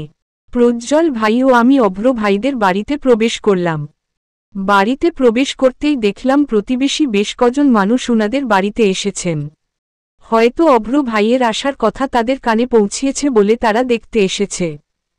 আমি আর প্রজ্জ্বল ভাই তাদের পাশ কাটিয়ে অভ্র ভাইয়ের রুমে চলে এলাম। দেখলাম অভ্র ভাই ধীরে সুস্থে ডান হাত দিয়ে গ্লাস ধরে পানি খাচ্ছেন। মামি অভ্র ভাইয়ের পাশে বসে মুখে আঁচল গুজে কাঁদছেন। আর অনামিকা উনার পাশে চুপচাপ দাঁড়িয়ে আছে। আমাদের দুজনকে দেখেই অনামিকা সৌজন্যমূলক হাসি দিয়ে বলল, আরে প্রজ্জ্বল ভাই, আসুন আসুন চন্দ্রিমা আপু, তুমিও আসো। অনামিকার কথায় মামি ও অভ্র ভাই আমাদের দিকে ফিরে তাকালেন। আমাদের দেখেই অভ্র ভাইয়ের চোখজোড়া খুশিতে চকচক করে উঠল। প্রজ্জ্বল ভাই দ্রুত গিয়ে উনাকে জড়িয়ে ধরলেন। ভীষণ আবেগী কণ্ঠে বললেন, দোস্ত, তোর এই অবস্থা হলো কি করে? তুই বিশ্বাস করবি না, এতদিন পর তোকে দেখে আমার কি ভালো লাগছে। অভ্র ভাইও বললেন, আমারও খুব ভালো লাগছে, কতদিন পর সবাইকে দেখছি। এই বলে প্রজ্জ্বল ভাই ও অভ্র ভাই একে অপরকে ছেড়ে দাঁড়ালেন। এবার অভ্র ভাই আমার দিকে চেয়ে মৃদু হেসে জিজ্ঞেস করলেন, তুমি কেমন আছো চন্দ্রিমা? অভ্র ভাইয়ের এমন সুস্থ স্বাভাবিক কথার বলার ধরনে বুঝলাম উনি আমাদের বিয়ের সম্পর্কে এখনও কিছু জানেন না, তাই হয়তো এমন ব্যবহার করছেন। উনার প্রশ্নের জবাবে আমি মৃদু হাসার প্রচেষ্টা করে বললাম, আছি, এখন পর্যন্ত ভালোই। অভ্র ভাই আর কথা বাড়ালেন না। বেশ কিছুক্ষণ পুরো ঘরে নীরবতা বিরাজ করল। সেই নীরবতাকে চিরে প্রজ্জ্বল ভাই বেশ শান্ত স্বরে জিজ্ঞেস করলেন, তোর এমন অবস্থা হলো কি করে অভ্র? এসব তোর চাচারা করেছে তাই না? অভ্র ভাই আবারও গ্লাস হতে পানি খেয়ে স্বাভাবিক কণ্ঠে বললেন, না, এতে চাচাদের কোনো হাত নেই। তুই আর আম্মা শুধু শুধু চাচাদের এর মাঝে টানলি কেন বুঝলাম না। হ্যাঁ, জমিজমা নিয়ে উনাদের সাথে আমার একটু ঝামেলা চলছে, তাই বলে যে উনারা আমাকে কিডন্যাপ করাবেন তা তো না। এই বলে উনি খোদেজা মামির দিকে চেয়ে জিজ্ঞেস করলেন, তুমি তো চাচাদের চিনো আম্মা, তাহলে শুধু শুধু উনাদের উপর এত বড় আরোপ দিলে কি চিন্তা করে? খোদেজা মামি জবাব দিলেন না। খাটের এক কোণে চুপচাপ নত মস্তকে বসে রইলেন। অভ্র ভাই পুনরায় বললেন, প্রজ্জ্বল, তোর মনে আছে ওই যে চন্দ্রিমার পরীক্ষার কয়েক সপ্তাহ আগে এলাকার কয়েকটা গুন্ডা একটা মেয়েকে ডিস্টার্ব করছিল বলে আমার সাথে মারামারি হয়? সাথে তুইও গিয়েছিলি, মনে আছে? প্রজ্জ্বল ভাই কয়েক সেকেন্ডের জন্য চিন্তা করে বললেন, হ্যাঁ হ্যাঁ মনে এসেছে। ওই যে রাস্তার উপর দুজন মিলে বখাটেগুলোক মারলাম ইচ্ছামতো। হ্যাঁ, ওরাই। এই ছেলেগুলো কাদের আন্ডারে জানিস? না, এর আগে আমার সাথে হসপিটালে যাদের ঝামেলা হলো তাদেরই দলের এই চ্যাংড়াগুলো। প্রজ্জ্বল ভাই খানিক বিস্মিত কণ্ঠে বললেন, বলিস কি, ওই সবুজের দলের সব? হ্যাঁ, আর আমাকে কিডন্যাপ করার পিছনে আর কারোর হাত নেই, বরং সবুজ আর ওর দলের ছেলেপেলের হাতই ছিল। অভ্র ভাইয়ের এ কথা শোনার জন্য আমরা মোটেও প্রস্তুত ছিলাম না। রুমে উপস্থিত প্রতিটি মানুষের মুখশ্রী বিস্ময়করভাবে ছেয়ে উঠল, কারণ আমরা কখনো অনুমানও করতে পারিনি এলাকার কুখ্যাত গুন্ডা সবুজ মাস্তান এই কাজ করবে। প্রজ্জ্বল ভাই তো চরম বিস্ময় জিজ্ঞেস করে বসল, কি বলিস এসব? ওরা তোকে কিডন্যাপ করবে কেন? তোর সাথে ওদের শত্রুতা কিসের? অভ্র ভাই ছোট্ট একটা নিঃশ্বাস ছেড়ে বলল, শত্রুতা কিসের মানে? ওদের সাথেই তো আমার সবচেয়ে বড় শত্রুতা এখন, কারণ ওদের কাজে কথায় বাধা প্রদানকারী একমাত্র সুস্থ সবল মানুষ আমিই ছিলাম। যদিও তুইও ওদের টার্গেটে ছিলি, কিন্তু তোর চেয়ে আমার সাথে ওদের শত্রুতা বেশি ছিল। প্রথমত, কয়েক মাস আগের ওই ঘটনা ওরা মনে পুষে রেখেছিল। দ্বিতীয়ত, সেদিন হসপিটালে ওদের অপমান, সময়মতো চিকিৎসা না দেওয়া ও ছোটখাটো মারপিট ওরা হিসাবের খাতায় তুলে রেখেছিল। আর তৃতীয়ত এবং আমার মনে হয় আমার উপর প্রতিশোধ নেওয়ার সবচেয়ে বড় আরেকটা কারণ আমি বিয়ের 3 দিন আগে গিয়ে ওদের সাথে আবারও মারামারি করে এসেছি। অভ্র ভাইয়ের সাথে ঘটে যাওয়া প্রথম দুটো ঘটনা জানা হলেও তৃতীয় ঘটনা জানি না বিধায় চট করে জিজ্ঞেস করলাম, তৃতীয় কারণ কি? ওই দিন আবার মারামারি করে এসেছেন কেন? আমার প্রশ্নে অভ্র ভাই অনামিকার দিকে চাইলেন। অনামিকার দৃষ্টি তখন নত, কিন্তু এই নত দৃষ্টিও তখন বলছিল ও কাঁদছে। নীরবে অল্পবিস্তর ফুপিয়ে ফুপিয়ে কাঁদছে। অনামিকার এভাবে কাঁদার কারণ তখনও আমার বুঝে এলো না। অভ্র ভাই বললেন, এ কারণটা শুধুই আমার আর অনামিকার মধ্যে সীমাবদ্ধ ছিল, কারণ অনামিকা আমাকে নিষেধ করেছিল। আমি ভেবেও ছিলাম কাউকে জানাবো না। আসলে ওই হারামির দলের এক ছেলে, মানে ওই দিন মার খাওয়া ছেলেগুলোর মধ্যে একটা ছেলে প্রায়ই অনামিকাকে ডিস্টার্ব করত। অনামিকা এই বিষয়ে তখনও আমাকে কিছু জানায়নি, কিন্তু যেদিন ওই ছেলে রাস্তায় অনামিকাকে খারাপ প্রস্তাব দিয়ে বসল আর তুলে নিয়ে বিয়ে করার হুমকি দিল, তখন বাসায় এসে আমাকে এসব জানায়ও আর বলে এই ব্যাপারে যেন কাউকে কিছু না জানাই। আমিও ভাবলাম কাউকে না জানিয়ে নিজ থেকেই সমস্যার সমাধান করব। এজন্য বিয়ের 3 দিন আগে যাই ওদের সাথে কথা বলতে, এক কথায় হুমকি ধামকি দিতে যাই আর কি। এ কারণেই ওদের সাথে তখন মারাত্মক কথা কাটাকাটি হয়। এক পর্যায়ে আমাদের মধ্যে মারামারিও হয়। পরে অবশ্য ওদের লোকেরাই মারামারি থামিয়ে আমাকে পাঠিয়ে দেয়। তখনও বুঝিনি ওরা এত সহজে আমাকে ছেড়ে দিল কেন। বুঝলাম আমাদের বিয়ের দিন এসে ওই সবুজ শালা আমাকে কল করে বলে অনামিকার কি ছবি নাকি ভিডিও আছে ওদের কাছে। এটা শুনে আমি প্রচণ্ড ঘাবড়ে গিয়েছিলাম, তাই অনামিকাকে কিছু না জানিয়েই তখনই বাড়ি থেকে বেরিয়ে পড়ি। পরে ওদের আস্তানায় দেখা করলে ওখানেই ওরা আমাকে ক্লোরোফর্ম শুকিয়ে অজ্ঞান করে কিডন্যাপ করে। এই বলে অভ্র ভাই প্রলম্বিত নিঃশ্বাস ছাড়লেন। উনার মুখ থেকে পুরো ঘটনা বিবৃতি শুনে অন্যরা কেমন আশ্চর্য হলো জানি না, তবে আমি ভীষণ আশ্চর্য হয়েছি। কখনো কল্পনাও করিনি অভ্র ভাইয়ের গায়েব হওয়ার পিছনে এই কারণও লুকিয়ে থাকবে। অভ্র ভাই অনেকটা বিড়বিড় করেই বললেন, ওই সবুজ শালার আমাদের সাথেই কেনে এত শত্রুতা মাথায় আসে না। হারামিটা আমার জীবন একদম শেষ করে দিল। প্রজ্জ্বল ভাই জিজ্ঞেস করলেন, ওদের কাছে কি আসলেই অনামিকার ছবি ছিল? আরে না, আমাকে কিডন্যাপ করার জন্য এসব ওদের ফাঁদ ছিল। আর একজন ভাই হিসেবে আমি ভালোমতোই ওদের ফাঁদে পা দিয়েছিলাম। আচ্ছা, আমরা এতদিন তোকে খুঁজে পাইনি কেন? মানে পুলিশ দিয়ে খুঁজিয়েও পাইনি তোকে। ওরা তোকে কোথায় রেখেছিল? প্রথম 2 দিন ওদের আস্তানায় রেখেছিল, এরপর আমাকে সবার আড়াল করে মানিকগঞ্জ নিয়ে গিয়েছিল।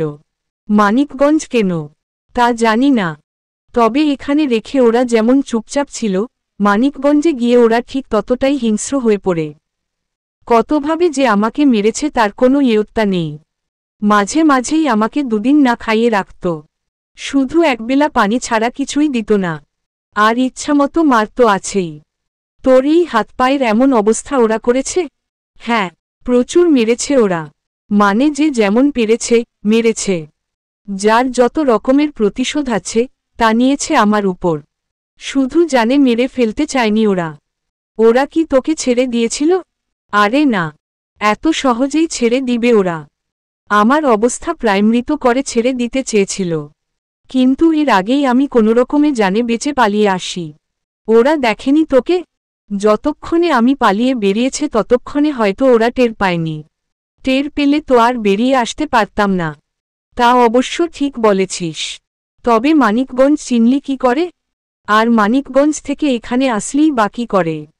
মানিকগঞ্জে ওদের খপ্পর থেকে বেরিয়ে স্থানীয় কিছু লোকের সাহায্যে হসপিটালে পৌঁছাই। ওখানে ব্যান্ডেজ করিয়েই একটা অ্যাম্বুলেন্সের মাধ্যমে আমাদের হসপিটালে পৌঁছাই। কখন পৌঁছালি? দেখলাম না তো তোকে। দুপুরের দিকে পৌঁছিয়েছি। একবার ফোনও দিলি না। আর এত কিছু হয়ে গেল, একবার ফোন করারও প্রয়োজন বোধ করলি না আমাকে? আমার ফোন ছিল না দোস্ত, আর তোর নাম্বারটাও মনে নেই। এদিকে আম্মার নাম্বার মনে ছিল, কিন্তু আম্মাকে কল করব সে উপায়ও নেই। কারণ আমার এই কিডন্যাপ হওয়ার কথা আম্মা জানতে পারলে টেনশনেই আধমরা হয়ে যাবে। আর তুই তো জানিসই আম্মার ব্লাড প্রেশার কমে গেলে কি খারাপ অবস্থা হয়ে যায়। সব দিকে ভেবেই কল দেইনি। ভাবলাম আমাকে সরাসরি দেখলে তাও আম্মা কিছুটা শান্ত হবে। এই বলে অভ্র ভাই প্রলম্বিত নিঃশ্বাস ছাড়লেন। আর এদিকে প্রজ্জ্বল ভাই মাথা নিচু করে কিছু ভাবতে লাগলেন। এরপর কেউ আর কোনো কথা বলল না। তবে খোদেজা মামি ও অনামিকা ফুপিয়ে ফুপিয়ে কাঁদতে লাগল। আর আমি পুরো ঘটনা শুনে এক প্রকার হতভম্ব হয়ে দেয়াল ঘেঁষে দাঁড়িয়ে রইলাম। হঠাৎ সেদিনের ওই মেসেজের কথা মনে আসায় এক পর্যায়ে অভ্র ভাইকে জিজ্ঞেস করলাম, তাহলে ওই মেসেজটা কে পাঠালো আমাকে? অভ্র ভাই পাল্টা প্রশ্নের মাধ্যমে জিজ্ঞেস করলেন, ওই বিয়ে ভাঙা নিয়ে যে মেসেজ সেটা? ওটা আমি পাঠাইনি। ওই হারামজাদাগুলোর একটা পাঠিয়েছিল। আমি আন্দাজও করতে পারিনি এত বড় মজা নিবে ওরা আমার সাথে। তোমাকে ওই মেসেজ পাঠিয়ে আমার সামনেই সে কি হাসাহাসি করছিল, যেন আমার উপর আরেক দফা প্রতিশোধ নিতে পেরে খুব খুশি ওরা। কারণ আমি ওদের হুমকি দিয়ে এসেছিলাম অনামিকার আশেপাশেও যেন না ঘুরে, আর বিয়ের কথা যেন স্বপ্নতেও না আনে। ওটার রিভেঞ্জ যে ওই হারামজাদা এভাবে আমার বিয়ে ভেঙে নিবে বুঝতেই পারিনি। এই বলে অভ্র ভাই আপন মনে অল্পবিস্তর হেসে উঠলেন। আরও বললেন, ওই মেসেজের জন্য সরি চন্দ্রিমা, বুঝতেই পারছো ওটা আমি পাঠাইনি। ওই শালারা আচ্ছামতো একটা মজা নিল, একেবারে প্র্যাঙ্ক যাকে বলে। তবে প্রতিশোধের নেশাই ওরা এমন করেছে। হ্যাঁ জানি ওই প্র্যাঙ্ক বিয়ের দিনে খুব বাজে একটা ইফেক্ট ফেলেছিল, কিন্তু যাই হোক আমি এই বিষয়ে সবার সাথে কথা বলবো। এবার আমি তোমাকে এই বাড়িতে বউ করে নিয়ে আসব, দেখে নিও। এই বলে উনি আবারও সেই হাসি দিলেন। এ হাসি যেন স্বস্তি, আশ্বস্ত ও প্রশান্তির হাসি, কিন্তু উনি তো জানেন না এ হাসির স্থায়িত্ব খুব বেশি সময়ের না। এদিকে অভ্র ভাইয়ের এই বিবৃতি শোনার পর আমার মাথায় যেন আকাশ ভেঙে পড়ল। আমি স্তব্ধ চাহনিতে উনার দিকে চেয়ে রইলাম। কি থেকে কি হয়ে গেল? এলাকার মাস্তানের সাথে এক শত্রুতা আমাদের জীবনের মোড় কোথায় ঘুরিয়ে দিল। আমি ফ্যালফ্যাল চাহনিতে একবার প্রজ্জ্বল ভাইয়ের দিকে তাকালাম। উনার অবস্থাও বোধহয় অনেকটা আমার মতোই। বিনা আমন্ত্রণে আমাদের এ কাটা ঘায়ে নুন ছিটানোর কাজ করলেন প্রতিবেশী এক মামি। অভ্র ভাইয়ের রুমের দরজার সামনে দাঁড়িয়ে বেশ টেনে টেনে বললেন, আর মাফ চেয়ে কি হবে অভ্র? যা হওয়ার তা তো হয়েই গেছে। তোমার বন্ধু আর তোমার না হওয়া বউ তো বিয়ে করে ফেলছে। তোমার পিঠে কত বড় একটা ছুরি চালালো বুঝতেছ বাবা? প্রতিবেশী মামির হেন কথা অভ্র ভাইয়ের রুমে যেন ছোটখাটো একটা বোমার বিস্ফোরণ ঘটাল। রুমে উপস্থিত সকলে স্বাভাবিক থাকলেও অভ্র ভাই আর স্বাভাবিক থাকতে পারলেন না। উনার সেই হাসি মুহূর্তেই কর্পূরের ন্যায় উবে গেল। মুখশ্রীতে ক্ষণেই অবিশ্বাসের ছাপ স্পষ্ট হয়ে এল। এ মুহূর্তে আকস্মিকভাবে খুব বাজে এবং অবিশ্বাস্যকর একটি কৌতুক শুনেছেন এমন ভঙ্গিতে প্রতিবেশী সেই মামির দিকে তাকিয়ে জিজ্ঞেস করলেন, এসব কি বলছেন চাচি? সেই মামি অভ্র ভাইয়ের প্রশ্নে পুরো ঘটনা বলার জন্য যেন প্রচণ্ড উৎসাহী হয়ে পড়লেন। উনি রুমের দিকে কয়েক কদম এগিয়ে এসে রসিয়ে রসিয়ে বললেন, কি আর বলবো বাবা, সত্যি প্রজ্জ্বল আর চন্দ্রিমার বিয়ে হইছে। তারপর আবার ওইদিনই যেদিন তোমার আর চন্দ্রিমার বিয়ে হওয়ার কথা ছিল। অভ্র ভাই এখনও বিশ্বাস করতে পারছেন না। বিমূর চাহনিতে একবার প্রজ্জ্বল ভাইয়ের দিকে তো একবার আমার দিকে তাকাচ্ছেন। আমি অভ্র ভাইয়ের দৃষ্টি বরাবর দৃষ্টি ধরে রাখার সাহস পেলাম না। লজ্জা ও আর্ষ্টতায় নত মস্তকে ঠায় দাঁড়িয়ে রইলাম। ওদিকে শুনলাম অভ্র ভাই প্রজ্জ্বল ভাইকে জিজ্ঞেস করছেন, প্রজ্জ্বল চাচি কি সত্যি বলছে? প্রজ্জ্বল ভাই তৎক্ষণাৎ জবাব দিলেন না। উনার অবস্থা তখন কেমন তা জানা নেই আমার। তবে ক্ষণিক বাদে উনি ভীরু গলায় জবাব দিলেন, হ্যাঁ চাচি সত্যি বলছে। আসলে তখন পরিস্থিতিই এমন ছিল। প্রজ্জ্বল ভাইয়ের কথা সম্পূর্ণভাবে শেষ করতে না দিয়েই অভ্র ভাই চেঁচিয়ে উঠলেন, কখনো স্বপ্নেও ভাবিনি আমার প্রাণের বন্ধু আমার সাথে এত বড় ধোঁকাবাজি করবে। তাহলে এই ছিল তোর প্ল্যান? তুই কি আমার চলে যাওয়ার জন্য অপেক্ষা করছিলি? অভ্র ভাইয়ের এমন চেঁচিয়ে উঠায় কেঁপে উঠলাম আমি। দৃষ্টি তুলে দেখলাম অভ্র ভাই বিছানা ছেড়ে উঠে দাঁড়িয়েছেন। ওদিকে প্রজ্জ্বল ভাইও চেয়ার ছেড়ে দাঁড়িয়েছেন। উনি এগিয়ে গিয়ে অভ্র ভাইকে শান্ত করতে চাইলেন, কিন্তু অভ্র ভাই উনাকে এক ধাক্কায় নিজের থেকে দূরে সরিয়ে দিলেন। উল্টো উনি এগিয়ে গিয়ে এক হাত দিয়ে প্রজ্জ্বল ভাইয়ের টি-শার্টের কলার চেপে ধরে ক্রুদ্ধ কণ্ঠে বললেন, তোকে আমি ভাইয়ের মতো ভাবতাম প্রজ্জ্বল, তুই যে আমার সাথে এমন করবি ভাবতে পারিনি। আর যাই হোক তোর থেকে এমনটা এক্সপেক্ট করিনি আমি। এমনটা কেন করলি আমার সাথে? প্রজ্জ্বল ভাই অভ্র ভাইয়ের এই প্রশ্নের জবাব দিতে আপাতত অপারগ হলেন। উনি চেষ্টা করলেন অভ্র ভাইকে শান্ত করতে। ওদিকে খোদেজা মামি ও অনামিকাও বললেন অভ্র ভাইকে শান্ত হতে। কিন্তু অভ্র ভাই শান্ত হলেন না। উনার চাহনি ও হাবভাব দেখে অনুমান করলাম অবস্থা বেগতিক হতে বেশি সময় লাগবে না। এ কারণে আমি এগিয়ে গেলাম উনাদের দিকে। এ মুহূর্তে অভ্র ভাইকে শান্ত করতে যা যা বলার প্রয়োজন তা সবটুকুই বলবো আমি। কিন্তু 2 কদম এগুতেই প্রজ্জ্বল ভাই হাতের ইশারায় আমার পথরোধ করলেন। উনি তখন অভ্র ভাইয়ের দিকে নিষ্পলক ও শান্ত চাহনিতে চেয়ে আছেন। এ মুহূর্তে একদিকে অভ্র ভাইয়ের দৃষ্টি যেখানে অন্যের ন্যায় ভয়ঙ্কর, সেখানে প্রজ্জ্বল ভাইয়ের দৃষ্টি সাগরের মতো শান্ত ও স্থির। প্রজ্জ্বল ভাই অভ্র ভাইয়ের ব্যান্ডেজ করা হাতের দিকে ইশারা করে বললেন, দেখ অভ্র, শান্ত হো। তোর হাতের অবস্থা খুব একটা ভালো না। যে কোনো মুহূর্তে অঘটন ঘটতে পারে। আর তুই হাইপার হচ্ছিস কেন? আমাদের পক্ষের কথা না শুনেই। অভ্র ভাই তখনও প্রজ্জ্বল ভাইয়ের কলার চেপে ধরে আছেন। পূর্বের মতোই ক্রুদ্ধ এবং শক্ত কণ্ঠে বললেন, তোদের পক্ষের কথা কি শুনব আমি? আমার অগোচরে তোরা দুজন এভাবে বিয়ে করে ফেললি। নিশ্চয়ই তোদের দুজনের মধ্যে আগে থেকেই কিছু চলছিল। না হলে এত সহজেই দুজন বিয়ে করলি কি করে? আমরা স্বেচ্ছায় কিছু করিনি অভ্র। আব্বা আর দাদির সিদ্ধান্তে আমরা বিয়ে করেছি। হাসালি আমাকে। বিয়ের মতো বড় একটা সিদ্ধান্ত তোর আব্বার আর দাদির কথা মতো নিলি। তারপর আবার কাকে বিয়ে করলি?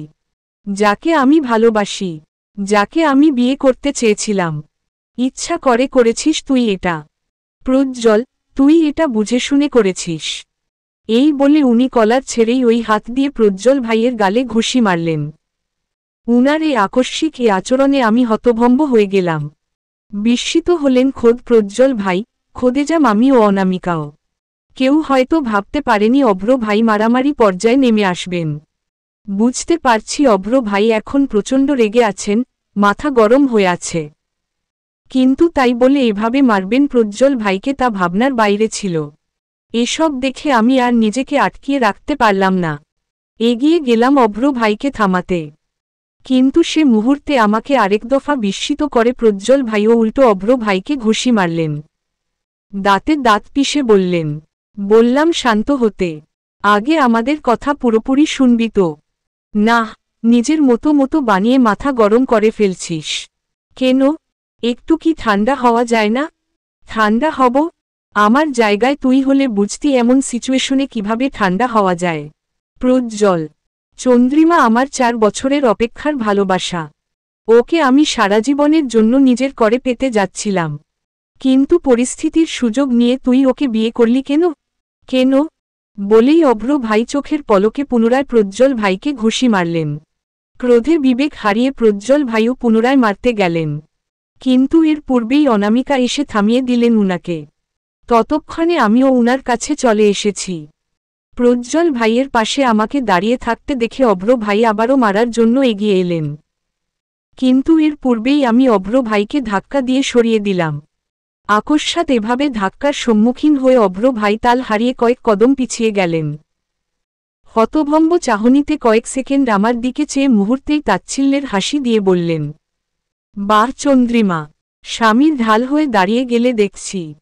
তা কতদিন ধরে তোমরা প্রেম চালিয়ে যাচ্ছিলে শুনি? এতক্ষণ যাবৎ ফুটবল চিত্তে ঘটনা পর্যবেক্ষণ করার পরও অভ্র ভাইয়ের এমন মনোভাবে এখন আর নিজেকে শান্ত রাখতে পারলাম না। ক্ষুব্ধ মেজাজে উচ্চ স্বরে বলে উঠলাম, হ্যাঁ স্বামীর ঢাল হয়ে দাঁড়িয়েছি। আপনার এই আচরণ থেকে উনাকে বাঁচাতেই এমন ঢাল হয়ে দাঁড়িয়েছি আমি। তোরা একটু শান্ত হ রে বাবা, আমারে মেরে ফেলিস না তোরা। কি শুরু করছিস? পিছনে খোদেজা মামির উৎকণ্ঠিত কণ্ঠস্বর। কিন্তু উনাকে বিন্দুমাত্র তোয়াক্কাও করলেন না অভ্র ভাই। উল্টো বললেন, কি প্রেম রে? আহা, দরদ দেখি উথলে উথলে পড়ছে চন্দ্রিমা। কি পটানো পটিয়েছিস প্রজ্জ্বলকে? অভ্র ভাইয়ের ঠেস মারা কথায় প্রজ্জ্বল ভাই মুহূর্তেই বলে উঠলেন, তুই কিন্তু বাড়াবাড়ি করছিস অভ্র। কথাবার্তার লিমিট ক্রস করে ফেলছিস তুই। আরে শালা, লিমিট আমি ক্রস করে ফেলছি? লিমিট তো ক্রস করেছিস তুই। চন্দ্রিমাকে বিয়ে করলি কোন সাহসে? কি ভেবে বিয়ে করলি ওকে? এই বলে উনি আবারও মারতে এগিয়ে এলেন। উন্মাদের মতো অভ্র ভাইয়ের এই ব্যবহার দেখে আমি বারংবার বিস্মিত হলাম।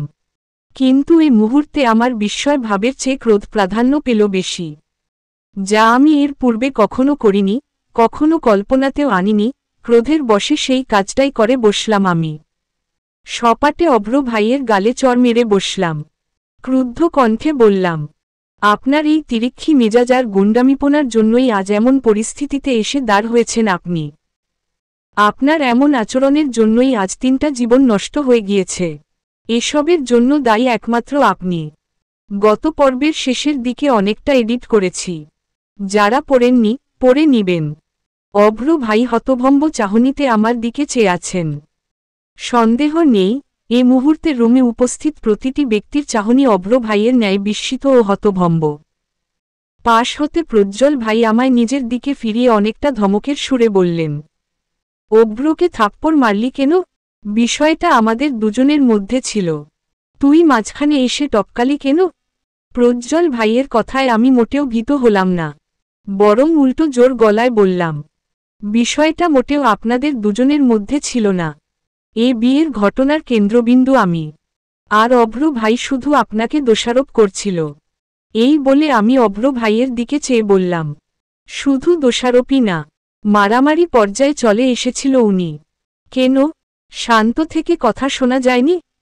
অভ্র ভাই, আপনি যেভাবে প্রজ্জ্বল ভাইকে দোষ দিয়ে যাচ্ছিলেন তাতে মনে হচ্ছিল প্রজ্জ্বল ভাই ইচ্ছাপূর্বক সবকিছু করেছেন, অথচ এখানে উনার হাত ছিল না। এটা বলার পরও আপনি মাথা ঠান্ডা না রেখে নিজের মতো মতামত বানিয়ে যাচ্ছিলেন। আপনি কি জানেন, বিয়ের দিন আপনার ওই মেসেজ পাওয়ার পর আমার কি অবস্থা হয়েছিল? হ্যাঁ, জানি, মেসেজ দেওয়ার পিছনে আপনার হাত ছিল না, কিন্তু আপনার ওই মেসেজটাই আজ আমাকে আর প্রজ্জ্বল ভাইকে বিয়ের মতো সম্পর্কে জড়িয়ে ফেলেছে। এই বলে আমি একটা ঢোক গিললাম। গলাটা শুকিয়ে আসছে, তবে এর চেয়ে বেশি গলায় কান্নার দলাগুলো পাকিয়ে আসছে। কারণ আমি ঠিক আমার সামনে আমার অতীতকে দেখতে পাচ্ছি, যে অতীত এখন আমার প্রাক্তন বলে বিবেচিত হচ্ছে। সপ্তাহখানেক পূর্বেও যাকে ঘিরে আমার ভবিষ্যতের স্বপ্নগুলো সুতো বুনতে শুরু করেছিল সেই আজ আমার অতীতের এক ছেঁড়া ডায়েরির পাতার ন্যায় আমার হৃদয় হতে বিচ্ছিন্ন হয়ে আছে। আজ চাইলেও তাকে আমি ছুঁয়ে দেখতে পারব না, চাইলেও তার উপর কোনো অধিকারবোধ দেখাতে পারব না। আমি বহু কষ্টে কান্না চাপিয়ে রেখে মন শক্ত করে অভ্র ভাইয়ের উদ্দেশ্যে বললাম, আপনি এসবে না জড়ালে আজ এমন কিছুই হতো না অভ্র ভাই। আপনি কি পারতেন না পুলিশের সাহায্য নিতে? সেটাও না করলে আপনি কি একটাবারের জন্যও প্রজ্জ্বল ভাইকে বলতে পারতেন না কিছু? অনামিকার ব্যাপারটা আপনি আর কারোর সাথে না হোক অন্ততপক্ষে প্রজ্জ্বল ভাইয়ের সাথে আলোচনা করতেন। আপনি এমনটা করলে আজ হয়তো এ দিন দেখতে হতো না আমাদের। এক্ষেত্রে সব দোষ আপনার অভ্র ভাই। সেদিন ওই মেয়েদের বাঁচাতে আপনি মারপিট না করলেও পারতেন। সেদিন আপনি নিজের রাগ দমিয়ে রাখলে ঘটনা এতদূর এগুতো না। আর হসপিটালের ঘটনার কথা বললাম, এখন এসব বিবেচনা করে আপনিই বলুন, আপনার গরম মেজাজের কারণেই ঘটনা এতদূর এগোয়নি কি? বলে আমি খোদেজা মামির উদ্দেশ্যে বললাম, মামি, আপনিই বলুন, অভ্র ভাইয়ের অবাধ্য রাগের কারণেই কি এসব হয়নি? খোদেজা মামি জবাব দিলেন না, চুপচাপ মাথা নিচু করে মুখে আঁচল গুজে কাঁদলেন। আর ওদিকে অনামিকা তো নিঃশব্দে কেঁদেই চলছে। অভ্র ভাই এবার হতবাক অবস্থা হতে বেরিয়ে এলেন যেন। মুখ দিয়ে সশব্দে নিঃশ্বাস ছেড়ে বললেন, আচ্ছা, তাহলে এসব ঘটনার জন্য দোষী আমি? ওকে, মানলাম, দোষী আমিই। সব ঘটনাগুলোর জন্য দায়ী আমি, কিন্তু তোমার আর প্রজ্জ্বলের বিয়ে, এ বিয়ের পিছনে তো আমার হাত নেই। আমি তো বলে যাইনি তোমাদের বিয়ে করতে। তাহলে বিয়ে করলে কেন? প্রজ্জ্বল, তুই বল, বিয়েটা করলি কেন? প্রজ্জ্বল ভাই বললেন, তখনকার সিচুয়েশনটা তুই অনুমান করতে পারছিস না অভ্র। ওই দিন খুব পরিচিত আত্মীয় ছাড়া এমন কাউকে খুঁজে পাইনি যে তোর আর চন্দ্রিমাকে নিয়ে খারাপ কিছু বলেনি। বিশেষ করে চন্দ্রিমাকে নিয়ে। আমাদের সমাজে তো কিছু মানুষ আছেই যারা পান থেকে চুন খসলেই মেয়েদের দোষ দিয়ে বেড়ায়। আর এত বড় ঘটনায় চন্দ্রিমাকে কেউ কিছু বলবে না তা হতে পারে নাকি? এসব অবস্থা দেখেই আব্বা আর দাদি আমাদের বিয়ের সিদ্ধান্ত নেয়। আব্বার ভয় ছিল তুই বিয়ের আসরে এভাবে ওকে রেখে যাওয়ার পর হয়তো কখনো আর ওর বিয়ে হবে না। তাই আব্বা এই সিদ্ধান্ত নেয়। আর তোর কি মনে হয় আমি একেবারেই বিয়েতে রাজি হয়ে গিয়েছিলাম? না, আমি বারবার নিষেধ করেছিলাম আব্বাকে। এই বিয়েতে শুরুর দিকে কিছুতেই আমার মতো ছিল না। কিন্তু আব্বা আর দাদি ওই মুহূর্তে আমাকে কি প্রেসারে রেখেছিল তা একমাত্র আমিই জানি। আর চন্দ্রিমাও একেবারে রাজি হয়নি। ওর তো মানসিক অবস্থা তখন স্ট্যাবল ছিল না। দাদি আর আপুর বুঝানোয় ও রাজি হয়েছিল। তাহলে এখানে দোষটা কার? অভ্র? আমরা সবাই পরিস্থিতির শিকার। কেউই ইচ্ছাপূর্বক কিছু করেনি, কিন্তু ফল ভুগছি আমরা সবাই। প্রজ্জ্বল ভাইয়ের কথার পিঠেই আমি অভ্র ভাইকে বললাম, এই ঘটনা আপনি আগে না শুনে শুধু শুধু প্রজ্জ্বল ভাইয়ের গায়ে হাত তুললেন। আর প্রজ্জ্বল ভাইও না পেরে আপনার উপর পাল্টা হামলা চালায়। আমার মনে হয় আমি সব ঘটনা পরিষ্কার বলে দিয়েছি। এরপরও যদি আপনি না বুঝেন তাহলে আমার কিছুই করার নেই। এই বলে আমি রুম হতে বেরিয়ে এলাম। বাইরে গিয়ে দেখলাম প্রতিবেশী অনেকেই দাঁড়িয়ে আছে। নিশ্চয়ই তারা আমাদের এই রঙ্গ তামাশা উপভোগ করছিল। আমি অভ্র ভাইদের বাড়ি হতে বেরিয়ে এলাম। পিছে শুনলাম আমাদের নিয়ে ফিসফিস করে আলোচনা সমালোচনায় মশগুল হয়েছে সবাই। মন মেজাজ কিছুটা শান্ত হলে দু একটা কথা শুনিয়ে দিয়ে আসতাম তাদের। কিন্তু আমি জানি এ মুহূর্তে মুখ খুললে আমি নিজেকে থামাতে পারব না। যাচ্ছে তাই বলে ফেলব হয়তো। এজন্য সব শুনেও না শোনার ভান করে বাড়িতে চলে এলাম। প্রজ্জ্বল ভাইয়ের রুমে ঢুকে দরজা আটকিয়ে মেঝেতে বসে পড়লাম। নিজেকে এই মুহূর্তে প্রচণ্ড ফুরবল লাগছে। কি অগোছালো হয়ে গেল আমার জীবনটা। কখনো কি এমনটা চেয়েছিলাম আমি? হয়তো চাইনি বলেই আজ এসব হচ্ছে। 1 মাস আগেও আমি স্বপ্ন দেখতাম অভ্র ভাইকে ঘিরে। মনের কল্পনায় আমাদের দুজনকে নিয়ে ছোট্ট একটা সংসারও কল্পনা করে ফেলেছিলাম আমি। অভ্র ভাইকে মনের মাঝে জায়গা দিয়েছিলাম। চেষ্টা করেছিলাম অভ্র ভাইয়ের মতোই সীমাহীন ভালোবাসতে। আমি জানতাম উনার মতো ভালোবাসা আমার পক্ষে সম্ভব না, কিন্তু আমি চেষ্টা করেছিলাম। সবকিছুই তো ঠিকঠাক ছিল। কিন্তু আমার এই শান্তিপূর্ণ জীবনে এত বড় ঝড় এলো কেন? কি হতো যদি জীবনটা মসৃণ হতো? আসলে আমি কি কখনো সুখী হব না? অভ্র ভাইয়ের দেওয়ার ক্ষত সারিয়ে নিয়ে জীবনে এগুতে চেয়েছিলাম আমি। ভাগ্যের এ পরিবর্তনকে সঙ্গী করে নিয়েই আমি সারাটা জীবন চলতে চেয়েছিলাম।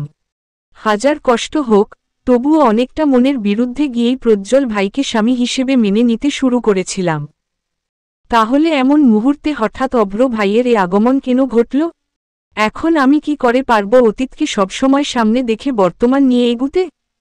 এ অতীত যে আমাকে বড় একটা ঘা দিয়ে গিয়েছে। আমি আর পারছি না এসব সহ্য করতে। একটা মেয়ের পক্ষে আর কতটা সহ্য করা সম্ভব? অভ্র ভাই আসার আগে আমার আর প্রজ্জ্বল ভাইয়ের সম্পর্কের উন্নতি ঘটেছিল। এই তো সেদিনই আমরা দুজনে জীবনের এই দুঃসহ মোড় ভুলে গিয়ে সারারাত ছাদে বসে গল্পে মশগুল ছিলাম। চাঁদের আলোয় বসে দুজনে সময়টা উপভোগ করেছিলাম। হঠাৎ গল্প করতে করতে এক পর্যায়ে প্রজ্জ্বল ভাইয়ের কাঁধে মাথা রেখে ঘুমিয়েও পড়েছিলাম আমি। আবার গতকাল কলেজ থেকে ফেরার পথে আইসক্রিম খাওয়া নিয়ে প্রজ্জ্বল ভাইয়ের সাথে ছোটখাটো একটা যুদ্ধ চালিয়ে গিয়েছিলাম আমি। উনার কথা ছিল, এই কাঠফাটা রোদে ঘর্মাক্ত শরীর নিয়ে কিছুতেই আইসক্রিম খাওয়া যাবে না। যদি ঠান্ডা লেগে যায় তাহলে? সামনে কার্ড পরীক্ষা দিব কি করে? অবশ্য প্রজ্জ্বল ভাইয়ের এ যুক্তিকে সেদিন বুড়ো আঙুল দেখিয়ে জোরপূর্বক উনার কাছ থেকে আইসক্রিম কিনে নিয়েছিলাম। এখন কলেজের সবাই যেহেতু আমাদের বিয়ে সম্পর্কে জানে, সেহেতু প্রজ্জ্বল ভাই আর সবার সামনে আমার সাথে কথা বলতে, গল্প করতে দ্বিধাবোধ করেন না। উনি রোজ অফ পিরিয়ডে ক্যান্টিনে বসে আমার ক্লাস আইটেমের খোঁজ নেন। আবার বাড়িতে এলে আমাকে নিজের সাধ্যমতো সব পড়া বুঝিয়ে দেন। কদিন হলো আমাদের জীবনে সবকিছুই স্বাভাবিক গতিতে চলছিল, কিন্তু আবারও এক ঝড়ে এসে সব হারিয়ে গেল। এখন কি আমাদের সম্পর্ক আবারও সেই আগের মতো হবে? আর সবচেয়ে বড় কথা, আমি অভ্র ভাইয়ের সামনাসামনি হব কি করো? একই হসপিটালে, একই এলাকার দুটো সামনাসামনি বাড়িতে থাকব আমরা। এমন তো নয় যে আর কখনো দেখা হবে না আমাদের। দেখা হবে, রোজ না হলেও 2-3 দিনে একবার আমাদের দেখা হবেই। তখন কি একটা অস্বস্তি ভাব বিরাজ করবে আমাদের মাঝে? এসব ভাবতে ভাবতে হঠাৎ দরজায় করাঘাতের আওয়াজ শুনতে পেলাম। মেঝে থেকে উঠে গিয়ে দরজা খুলে দেখলাম ক্লান্ত অবস্থায় প্রজ্জ্বল ভাই দাঁড়িয়ে আছেন রুমের সামনে। আমি দরজার সামনে থেকে সরে গিয়ে উনাকে রুমে ঢোকার জায়গা করে দিলাম। প্রজ্জ্বল ভাই রুমে ঢুকে বিছানায় গিয়ে বসলেন।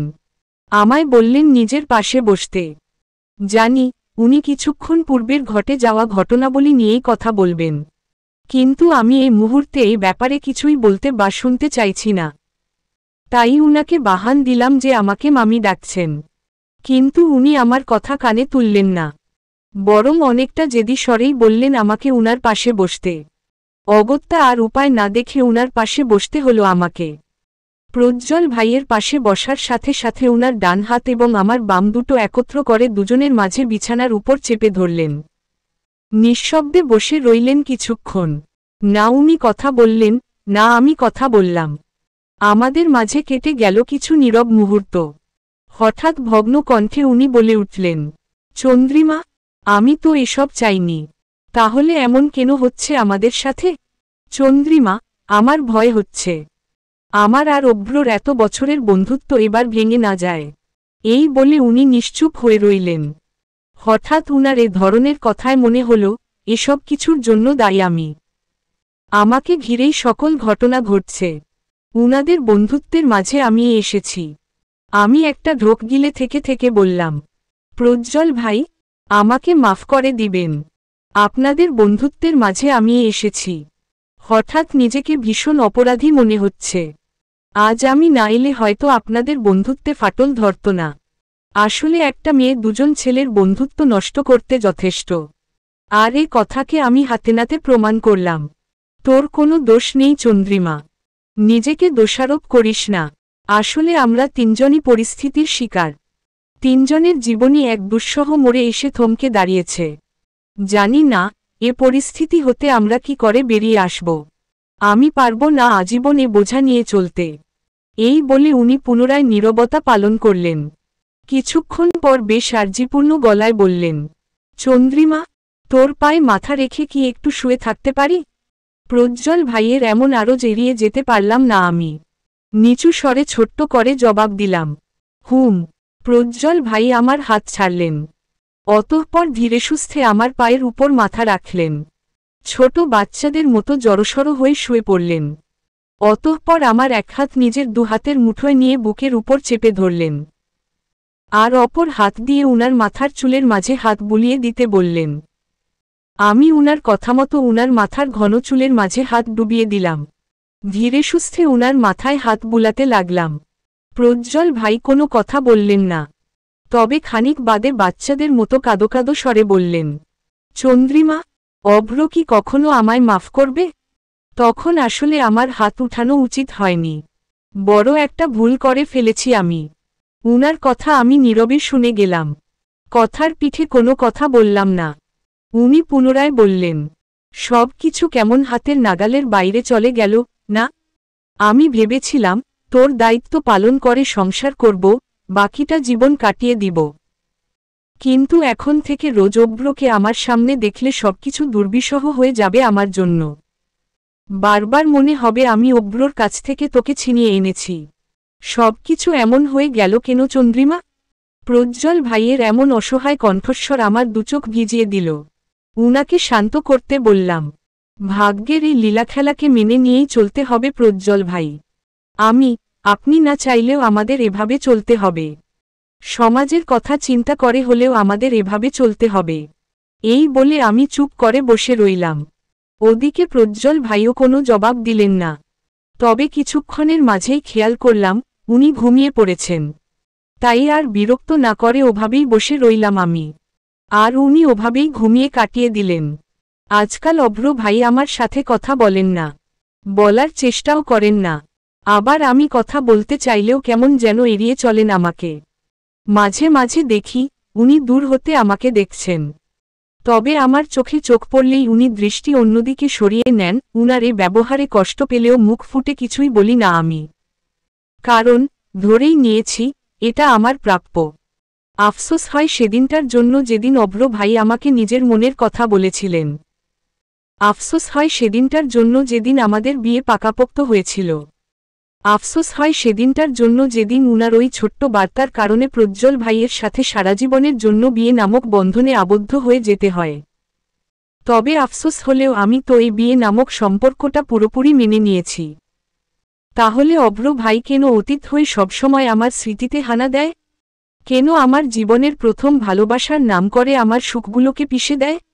তাহলে আসলেই কি প্রথম ভালোবাসাকে ভুলে যাওয়া কষ্টকর হয়? এটা সত্য প্রমাণিত হল। প্রায় 5 দিন পর হঠাৎ অভ্র ভাইয়ের মেসেজ এলো আমার ও প্রজ্জ্বল ভাইয়ের ফোনে। উনি আমাদের সাথে দেখা করতে চান, কিছু কথা বলতে চান। তাই কলেজ শেষে হসপিটালের কাছে একটা রেস্টুরেন্টে বসতে বললেন উনি। উনার কথামতো কলেজ শেষে আমি ও প্রজ্জ্বল ভাই রেস্টুরেন্টে উপস্থিত হলাম। রেস্টুরেন্টে ঢুকে অভ্র ভাই হাসিমুখে আমাকে ও প্রজ্জ্বল ভাইকে পাশাপাশি বসিয়ে নিজে আমাদের সামনে বসে পড়লেন। ঠোঁটের কোণে বিস্তৃত এক হাসি বজায় রেখে বললেন, অনেকদিন পর একসাথে হলাম আমরা। তোমাদের দুজনকে পাশাপাশি ভালোই মানাচ্ছে চন্দ্রিমা। রেস্টুরেন্টে ঢুকে অভ্র ভাই হাসিমুখে আমাকে ও প্রজ্জ্বল ভাইকে পাশাপাশি বসিয়ে নিজে আমাদের সামনে বসে পড়লেন। ঠোঁটের কোণে বিস্তৃত এক হাসি বজায় রেখে বললেন, অনেকদিন পর একসাথে হলাম আমরা। তোমাদের দুজনকে পাশাপাশি ভালোই মানাচ্ছে চন্দ্রিমা। অভ্র ভাইয়ের শেষোক্ত কথায় আমি ও প্রজ্জ্বল ভাই দুজনেই ভীষণ অবাক হলাম। কেননা আমাদের তিনজনের মাঝে চলমান পরিস্থিতিতে অভ্র ভাইয়ের নিকট হতে এমন প্রশংসা মোটেও আশা করা যায় না। এ বিস্ময়ভাব হতেই প্রজ্জ্বল ভাই জিজ্ঞেস করলেন, অভ্র, তুই ঠিক আছিস তো? প্রজ্জ্বল ভাইয়ের প্রশ্নে অভ্র ভাই এমন এক ভান ধরলেন যে এতদিনে আমাদের মাঝে কোনো সমস্যাই তৈরি হয়নি। উনি স্বাভাবিক কণ্ঠে সামান্য হাসার চেষ্টা করে বললেন, হ্যাঁ ঠিক আছি।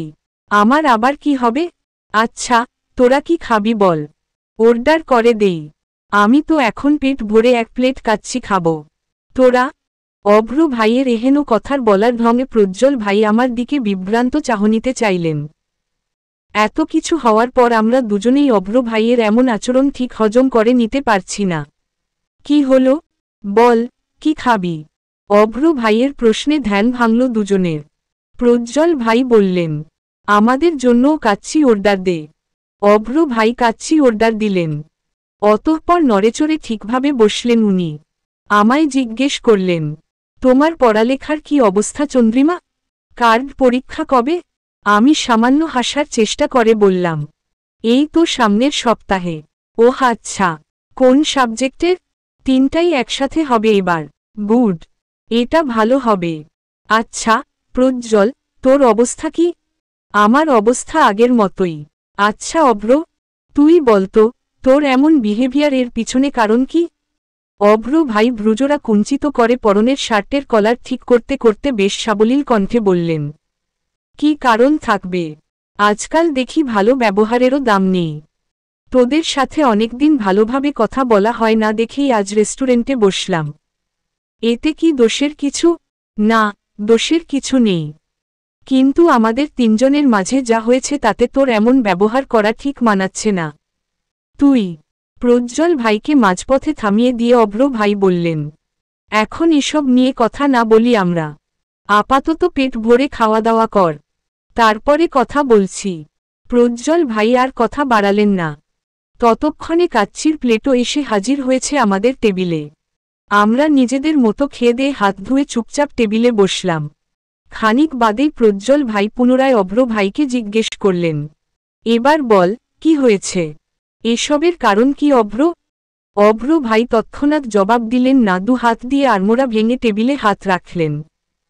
অতঃপর প্রলম্বিত নিঃশ্বাস ছেড়ে ঠোঁটের কোণে আলতো হাসি এনে বললেন, এসবের কারণ আমি সব মেনে নিয়েছি প্রজ্জ্বল। অভ্র ভাইয়ের হেন কথায় আমরা দুজনেই বেশ বিস্মিত হলাম। উনি হয়তো আমাদের এই বিস্মিত চাহনি খেয়াল করেছেন। তাই তো বললেন, এত অবাক হওয়ার কি আছে? একসময় না একসময় তো মেনেই নিতে হতো আমাকে। তো আজ নয় কেন? যে কারণেই হোক, যেভাবেই হোক, তোর আর চন্দ্রিমা বিয়ে হয়েছে প্রজ্জ্বল। এটা আমি চাইলেও বদলাতে পারবো না। কিন্তু হ্যাঁ, একটা জিনিস বদলাতে পারবো। তা হলো চন্দ্রিমার প্রতি আমার অনুভূতি। আর এটা বদলানোর উদ্যোগও নিয়েছি আমি। এই বলে অভ্র ভাই বিস্তৃত হাসলেন। কিন্তু উনার এই হাসি এ মুহূর্তের সাথে মোটেও মানানসই হল না। কারণ উনি এখন যে কথাগুলো বলছেন তাতে সাধারণ মানুষের ঠোঁটে হাসি ফোটার কথা নয়, বরং গোপন ও অদেখা অশ্রু ঝরার কথা। কিন্তু আশ্চর্যজনকভাবে অভ্র ভাই হাসছেন। আচ্ছা, উনি কি এই হাসির আড়ালেই নিজের ব্যথিত হৃদয়ের অশ্রু লুকাতে চাইছেন, নাকি উনি সপ্তাহখানেকের মাঝেই সব ভুলে মুভ অন করেছেন? আমি অভ্র ভাইকে যতটুকু চিনি তাতে দ্বিতীয়টি হওয়ার সম্ভাবনা খুবই কম। তাহলে উনার মনে এই মুহূর্তে কি চলছে? অভ্র ভাই পুনরায় বললেন, তোরা সেদিন যাওয়ার পর আম্মা আমাকে অনেক বুঝিয়েছিল। আমি নিজেও পড়ে মাথা ঠান্ডা করে চিন্তা করেছি। আসলে এই লড়াই ঝগড়া করে কোনো ফায়দা নেই। যা হওয়ার তা হয়ে গিয়েছে। এখন আমি চাইলেও আমার ভালোবাসাকে ফিরে পেতে পারবো না। এটা আমার কপালের দোষী বটে। সে যাই হোক, প্রজ্জ্বল আর চন্দ্রিমা, তোরা দুজন একে অপরের জন্য পারফেক্ট। আল্লাহ তোদের দুজনের ভাগ্যে একে অপরকে লিখে রেখেছিল। Both of you are perfectly match each other. এই বলে উনি আমার উদ্দেশ্যে বললেন, শোনো চন্দ্রিমা, অতীত কখনো ফিরে আসে না। আর অতীতকে নিয়ে কখনো বাঁচতে নেই। বাঁচতে হয় বর্তমানকে নিয়ে আর ভাবতে হয় ভবিষ্যৎকে নিয়ে। এখন থেকে প্রজ্জ্বলই তোমার বর্তমান আর ভবিষ্যৎ, আর আমি অতীত। আমি জানি না এই 1 মাসে তোমার মনও আমার জন্য আদৌ কোনো অনুভূতির জন্ম হয়েছিল কিনা। যদি হয়েও থাকে তাহলে সেটা স্থায়ী হয়নি নিশ্চয়ই। তাই আমি বলবো, অতীতকে ভুলে সম্পূর্ণভাবে নিজের সংসার আর পড়ালেখায় মনোযোগী হও তুমি। আমি জানি তুমি পারবে। আর প্রজ্জ্বল, আমি জানি, তোর থেকে ভালো চন্দ্রিমাকে কেউ সুখী রাখতে পারবে না।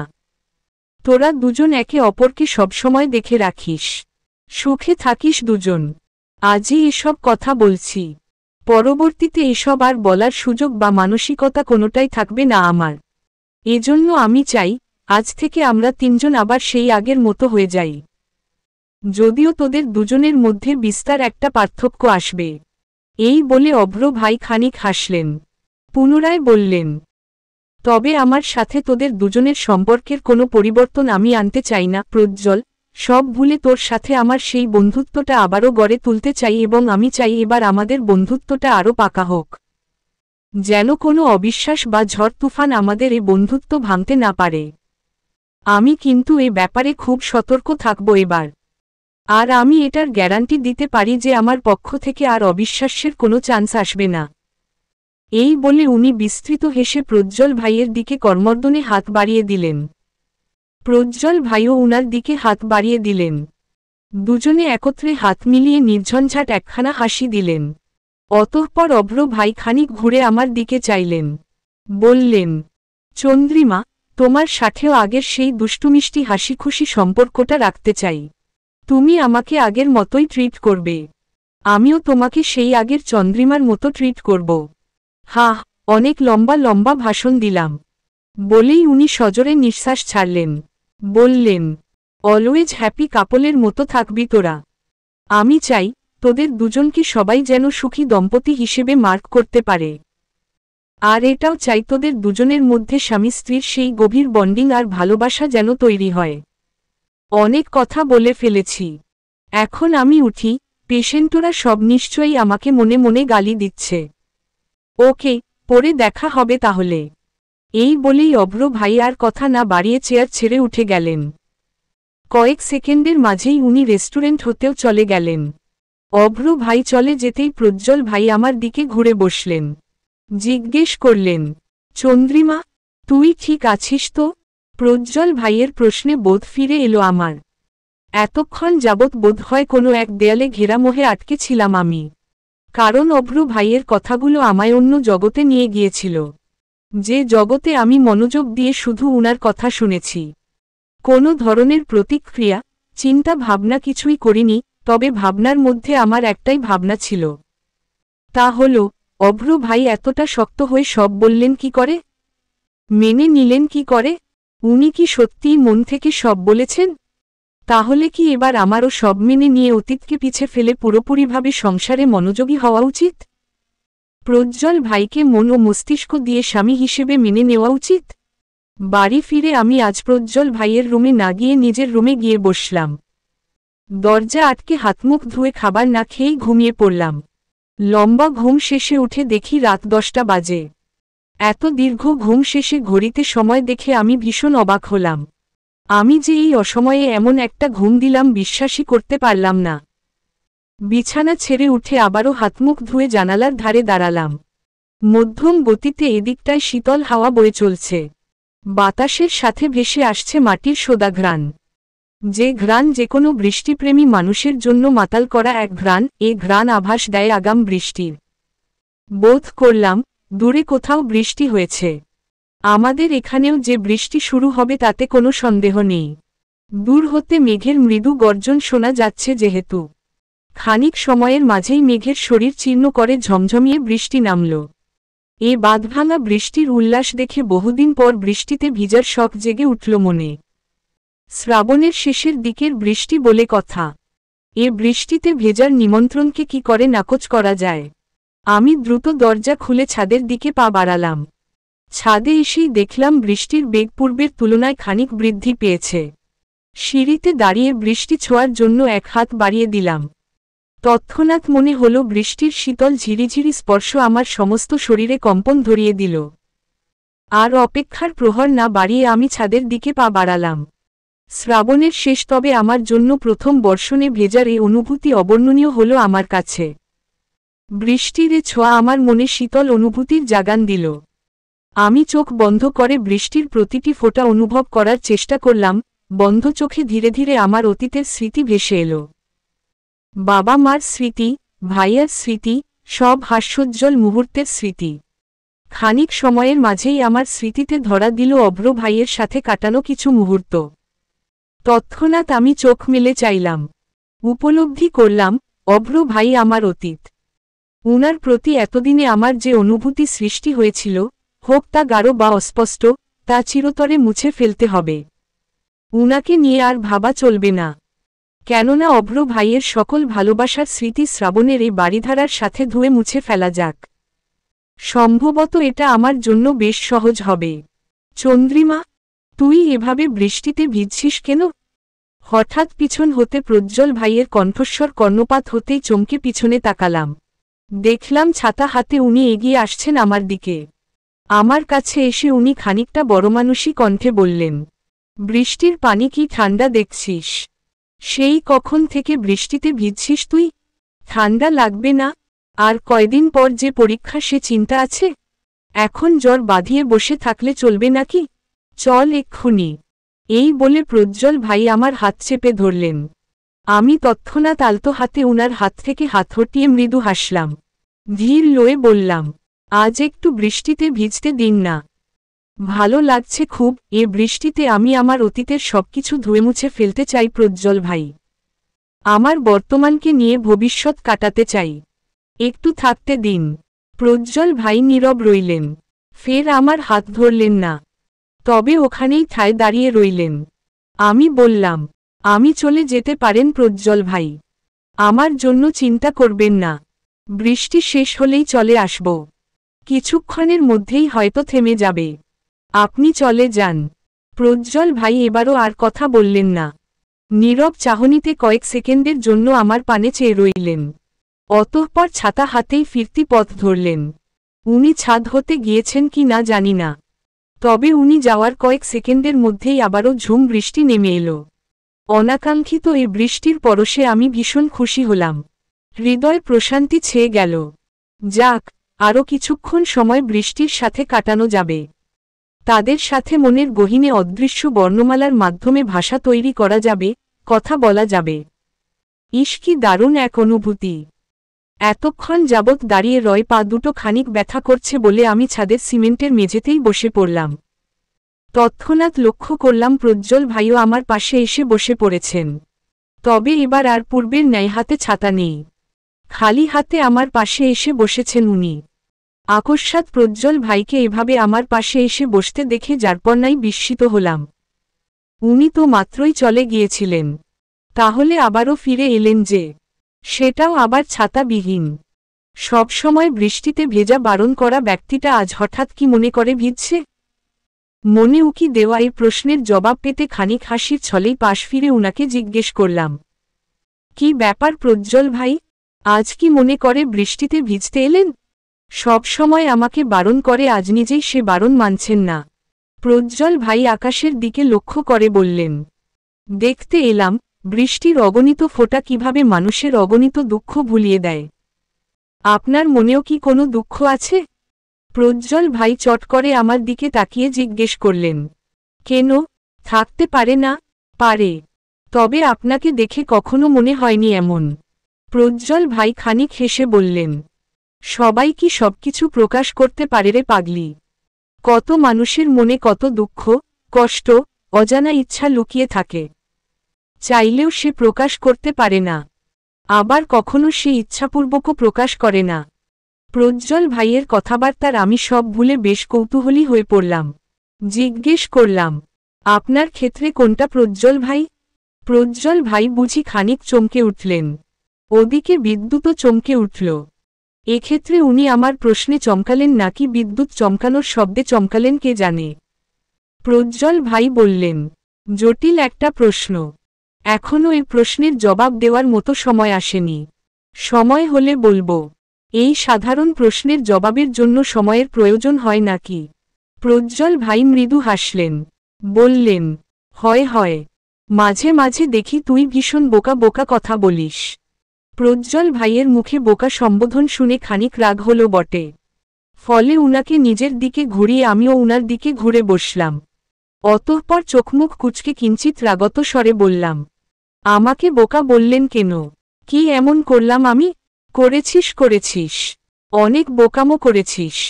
একদিন সময় করে সব বলবো। আমি আর কথা বাড়ালাম না, মুখ ঘুরিয়ে অন্যদিকে নিলাম। বৃষ্টির বেগ এতক্ষণে পূর্বের তুলনায় বেশ কমে এসেছে। হয়তো কিছুক্ষণের মাঝে একেবারেই বৃষ্টি বন্ধ হয়ে যাবে।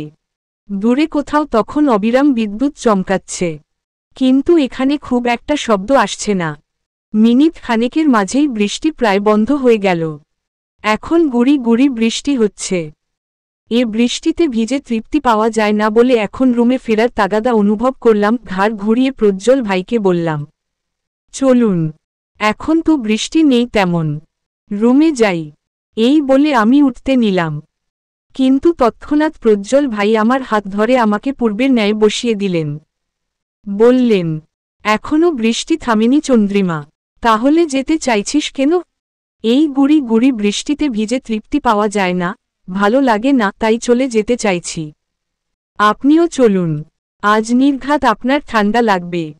বলেই আমি পুনরায় উঠতে চাইলাম, কিন্তু প্রজ্জ্বল ভাই আমাকে আবারও যেতে বাধা দিলেন।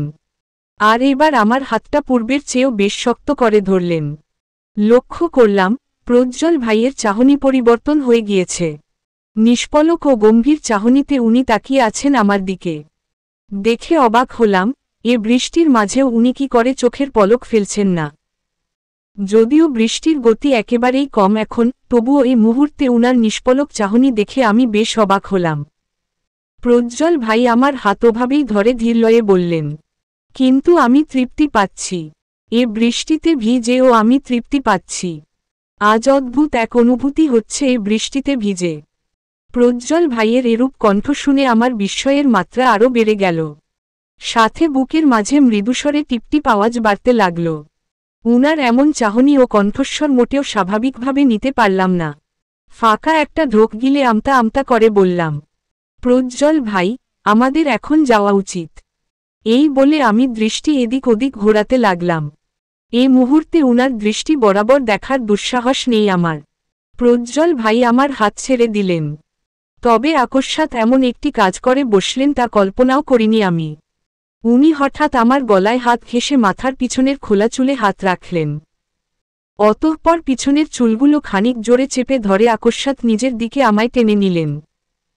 উনার এমন আচরণে মুহূর্তেই মনে হল, আমার প্রাণপাখি এই বুঝি বুকের খাঁচা থেকে উড়ে পালাল। এমন পরিস্থিতি আমি আর কথা বলার মতো অবস্থায় রইলাম না। মনে হল যেন আমার মুখখানা কেউ আটকে দিয়েছে। প্রজ্জ্বল ভাই পূর্বের ন্যায় বললেন, আমাদের বিয়ের 1 মাস পূর্ণ হতে আর বেশি দিন নেই। তুই এখনো আমাকে ভাই বলে সম্বোধন করিস কেন চন্দ্রিমা? শুধু নাম ধরে ডাকা যায় না? বলতে মন চাইল, এত দীর্ঘ সময়ের অভ্যাস কয়েক সপ্তাহে কি করে বদলানো সম্ভব? কিছু সময় তো প্রয়োজন। কিন্তু আমার মুখ ফুটে কোনো কথাই বের হলো না। প্রজ্জ্বল ভাই অনেকক্ষণ কথা বললেন না। আমার দিকে অবিরত চেয়ে রইলেন। এদিকে উনার এরূপ চাহনি ও আচরণ আমার মাঝে প্রচণ্ড অস্বস্তির উদ্রেক ঘটাল। কারণ উনাকে আমি এ রূপে দেখে অভ্যস্ত নই। আর পূর্বে আমাদের যে সম্পর্ক ছিল তা হতে আকস্মিকভাবে স্বামী স্ত্রীর সম্পর্কে পদার্পণ করলেও ভেতরের অনুভূতিগুলো সেই আগের মতোই আছে। অন্ততপক্ষে আমার ক্ষেত্রে এখনও আমাদের সম্পর্ক আগের মতোই আছে। হ্যাঁ, আমি মেনে নিতে চেষ্টা করেছি বহুবার। কিন্তু এ জটিল সম্পর্ককে পুরোপুরি মেনে নিতে আমার হয়তো আরও কিছু সময়ের প্রয়োজন। প্রজ্জ্বল ভাই কোনরূপ কথা ছাড়াই অপর হাত দিয়ে আমার থুতনি ধরে নিজের দিকে ফিরিয়ে নিলেন। এবার না চাইতেও উনার দৃষ্টি বরাবর আমার দৃষ্টি পড়ল। বুকের মাঝে ধীরে ধীরে চলা সেই টিপটিপ আওয়াজের মাত্রা বেড়ে দ্বিগুণ হল। হৃৎপিণ্ড অস্বাভাবিক হারে স্পন্দন দিতে শুরু করল। প্রজ্জ্বল ভাই বুঝি আমার এই অবস্থা আজ করতে পারলেন। জিজ্ঞেস করলেন, ভয় হচ্ছে? আমি শুধু মাথা উপর নিচ করে হ্যাঁ বোধক জবাব দিলাম। উনি মৃদু হাসলেন। তবে এই হাসি সবসময়কার মতো স্বাভাবিক বোধ হল না আমার। প্রজ্জ্বল ভাই আর কথা বাড়ালেন না। ধীরে ধীরে আমার দিকে এগিয়ে এলেন। আমাদের দুজনের মধ্যকার দূরত্ব কমতে লাগল। বুঝতে পারলাম উনি কি করতে চাইছেন। কিন্তু আমি যে এসবের জন্য এখন প্রস্তুত না। এদিকে উনাকে যে বাধা দিব সে শক্তিটুকু এই মুহূর্তে পাচ্ছি না। হঠাৎ কাছেই কোথাও বাজ পড়ল বোধ হয়। আকস্মাৎ এই শব্দে কেঁপে উঠলাম আমি। সাথে সাথে প্রজ্জ্বল ভাই আমাকে ছেড়ে দিয়ে কিছুটা পিছিয়ে গেলেন। একদিকে বাজ পড়ার শব্দে ও অন্যদিকে প্রজ্জ্বল ভাইয়ের কাছে আসায় বুকের টিপটিপ শব্দ সুস্পষ্টভাবে কানে ভেসে এলো। আজ বুঝি এই অস্বাভাবিক হৃৎস্পন্দনের জন্যই আমি মরে যাব। আমি আর দেরি করলাম না, দ্রুত উঠে দাঁড়ালাম। প্রজ্জ্বল ভাইয়ের দিকে আর ফিরেও তাকালাম না। দ্রুত ছাদ থেকে নেমে সিঁড়িতে পা রাখলাম। কিন্তু পরনের পোশাক হতে পানি পড়ে সিঁড়ি পিচ্ছিল হওয়ার কারণে ও দ্রুততার জন্য কয়েক সিঁড়ি যেতে না যেতেই ধাপ করে পড়ে কয়েক সিঁড়ি এগিয়ে গেলাম। কেমন করে পড়লাম জানি না, কিন্তু পড়ে যাওয়ার পর পায়ের গোড়ালি আর কোমরে প্রচণ্ড ব্যথা পেলাম। মনে হলো কয়েক সেকেন্ডের মাঝে ব্যথা পুরো শরীরে ছড়িয়ে গেল। খানিক শব্দে গোঙানি দিয়ে ডান পা চেপে ধরলাম। এভাবে যে পড়ে যাব তা ভাবিনি। আজ বুঝি প্রকৃতি আমার সাথে নেই, আচ্ছামতো খেলছে আমার সাথে। পড়ে গেলি কি করে? আকস্মাৎ পিছন হতে প্রজ্জ্বল ভাই এই বলতে বলতে আমার সামনে এসে উপস্থিত হলেন না। উনি আসার সাথে সাথে আমি দৃষ্টি নত করে ফেললাম।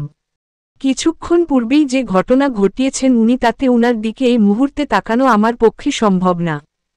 আমি নত দৃষ্টিতেই বললাম, বৃষ্টির পানির কারণে সিঁড়ি পিচ্ছিল হয়েছিল। প্রজ্জ্বল ভাই উদ্বিগ্ন কণ্ঠে জিজ্ঞেস করলেন, কোথায় কোথায় ব্যথা পেয়েছিস? দেখি।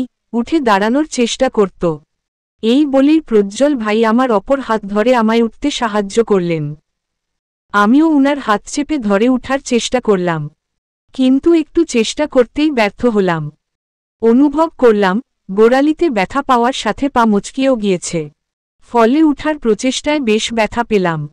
ব্যথায় ককিয়ে উঠলাম আমি। ওদিকে আবার কোমরের ব্যথা। আল্লাহ, আজ সব অঘটন একসাথে হচ্ছে কেন? প্রজ্জ্বল ভাই বললেন, বুঝেছি, পা মচকিয়ে ফেলেছিস। এখন সিঁড়ি বেয়ে নামা সম্ভব না। বলেই উনি আমায় আরেক দফা অবাক করে দিয়ে পাজাকোলে তুলে নিলেন। পূর্বের ন্যায় উনার এ কাজেও আমি যারপরনাই বিস্মিত হলাম। ভাবলাম, আশ্চর্য, আজ প্রজ্জ্বল ভাইয়ের হয়েছে কি? প্রজ্জ্বল ভাই আমায় নিয়ে বেশ ধীরেসুস্থে সিঁড়ি বেয়ে নামলেন। যেহেতু উনিও ভেজা অবস্থায় আছেন, সেহেতু সিঁড়ি বেয়ে নামার সময় উনি অনেক সতর্ক অবলম্বন করলেন। সিঁড়ি বেয়ে নেমে রুমের দরজার সামনে দাঁড়িয়েই গলা উঁচু করে মামি ও নানুকে ডাকলেন উনি। অতঃপর আমায় নিয়ে পা দিয়ে দরজা ধাক্কা দিয়ে খুলে রুমে প্রবেশ করলেন। খাটের কাছে নিয়ে আমাকে নামাতে চাইলে আমি সাথে সাথে দু হাত দিয়ে উনার গলা শক্ত করে জড়িয়ে বললাম, না না, বিছানায় না। এই ভেজা কাপড় নিয়ে বিছানায় নামাবেন না। চাদর, তোশক সব ভিজে যাবে। আপনি ওই চেয়ারটা এগিয়ে নিয়ে নামিয়ে দিন আমাকে। উনি আমার কথা মতো চেয়ারটা একটু এগিয়ে এনে আমাকে কোল থেকে নামালেন। অতঃপর ধীরেসুস্থে চেয়ারে বসিয়ে দিলেন। ততক্ষণে মামি ও নানুও রুমে উপস্থিত হয়েছেন। তাদের পিছনে মামাও ছিলেন। কিন্তু হয়তো উনি আমাকে ভেজা পোশাকে দেখে রুমে না ঢুকে বাইরে দাঁড়িয়ে রইলেন। এদিকে মামি দ্রুত রুমে ঢুকে উদ্বিগ্ন কণ্ঠে জিজ্ঞেস করলেন, হঠাৎ ডাকলি কেন? আর তোরা এমন ভেজা কাপড়ে কেন প্রজ্জ্বল?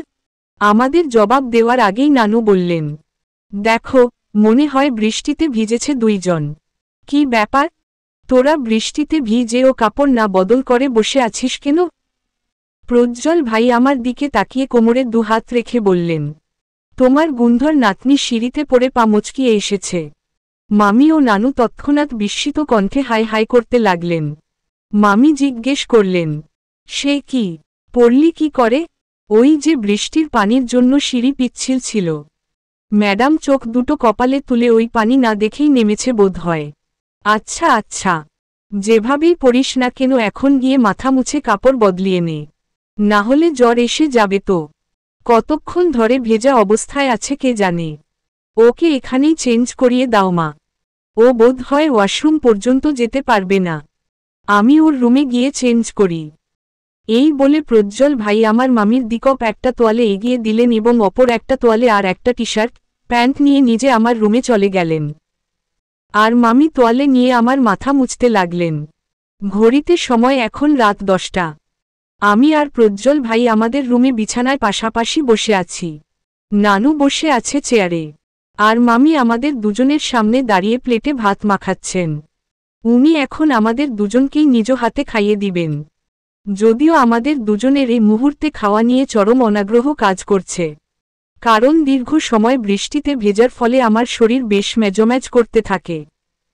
এ কারণে মামি কয়েকবার বলার পরও আমি রাতের খাবার খেতে চাইনি।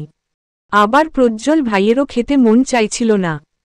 রাতের খাবারের প্রতি আমাদের দুজনের এই অনাগ্রহ দেখে মামি শেষমেশ সিদ্ধান্ত নেয়, আজ জোর করে হলেও দুজনকে রাতের ভাত খাইয়ে ছাড়বে। মামি ভাজি দিয়ে ভাত মাখিয়ে প্রথমে আমার গালে ভাত তুলে দিলেন, এরপর দিলেন প্রজ্জ্বল ভাইকে। দুবার গালে ভাত তুলে দেওয়ার পর মামি বললেন, দেখেন আম্মা, এই বুড়ো বয়সে এসেও এদের খাওয়াতে হয়। কি কপাল আমার! বুড়ো বুড়ো সব পোলাপান পালি আমি। মামির কথায় নানু হো হো করে হেসে উঠল, বলল, স্মৃতিচারণা করতেছ আর কি? দাও দাও খাওয়ায় দাও ওদের। আর কয়দিন পর তো নাতি নাতনিদের খাওয়াবো। সুস্থ স্বাভাবিক পরিবেশটা নানুর শেষোক্ত কথায় মুহূর্তেই বিগড়ে গেল। বিরক্ত হলাম আমি। না মানে আজকে কিছুই আমার পক্ষে হবে না। আশ্চর্য! ছাদে হওয়া ওই ঘটনার রেশ ধরে নানুর কথায় বেশ অস্বস্তি অনুভব হল। এ অস্বস্তিকর অনুভূতি থেকে বেরিয়ে আসতে তৎক্ষণাৎ চোখমুখ কুঁচকে মামিকে বললাম, আমি তো বলিনি খাইয়ে দিতে। আপনি শুধু প্রজ্জ্বল ভাইকেই খাইয়ে দিতেন। শুধু শুধু আমার দোষ দিচ্ছেন।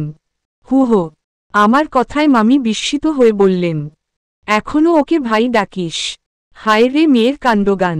ও কি এখন আর তোর প্রজ্জ্বল ভাই আছে নাকি? নানুও যোগ দিয়ে বললেন, মেয়ের বুদ্ধিজ্ঞান নাই। স্বামীরে ভাই বলে কোন মেয়ে? নাম ধরে ডাকবি। দুজনের কথায় আমার অবস্থা নাজেহাল হল। আরও একবার প্রমাণিত হল, আজ ভাগ্য আমার বিপক্ষে। সন্ধ্যায়ও তো প্রজ্জ্বল ভাই এ কথা বললেন, আর এখন মামি আর নানুও। আমি আর চোখে প্রজ্জ্বল ভাইয়ের দিকে তাকালাম। দেখলাম আমার এ পরিস্থিতিতে উনি ঠোঁট বাঁকিয়ে হাসছেন, যেন আমার এ পরিস্থিতি দেখে উনি ভীষণ মজা পেয়েছেন। বেশ রাগ হলো আমার। তখন যে জবাবটা দিতে পারিনি তা এখন দিলাম আমি। বললাম, এত সহজে উনার নাম ধরে ডাকব কি করে? সেই ছোট থেকে উনাকে ভাই ডাকি। আর বিয়ে হলে মাত্র কয়েক সপ্তাহ। একটু সময় তো লাগবে উনাকে নাম ধরে ডাকতে।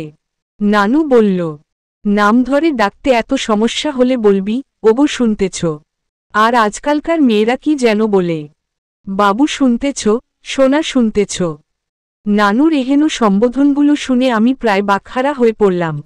তবে সাথে সাথে ভারী বিস্মিত কণ্ঠে বললাম, আস্তাগফিরুল্লাহ আস্তাগফিরুল্লাহ। এসব কি বলো নানু? ওসব নামে ডাকতে যাব কেন? ছি! দেখো, মেয়ে আবার ছি বলে। আদর করে ডাকবি এসব। সোনা, বাবু, ময়না। এই বলে নানু হো হো করে হেসে উঠল। আর প্রজ্জ্বল ভাইও মামিও সশব্দে হেসে উঠলেন। এদিকে উনাদের এই হাসি দেখে মনে হল, এক্ষুনি এখান থেকে পালাতে পারলে বাঁচি। চলবে।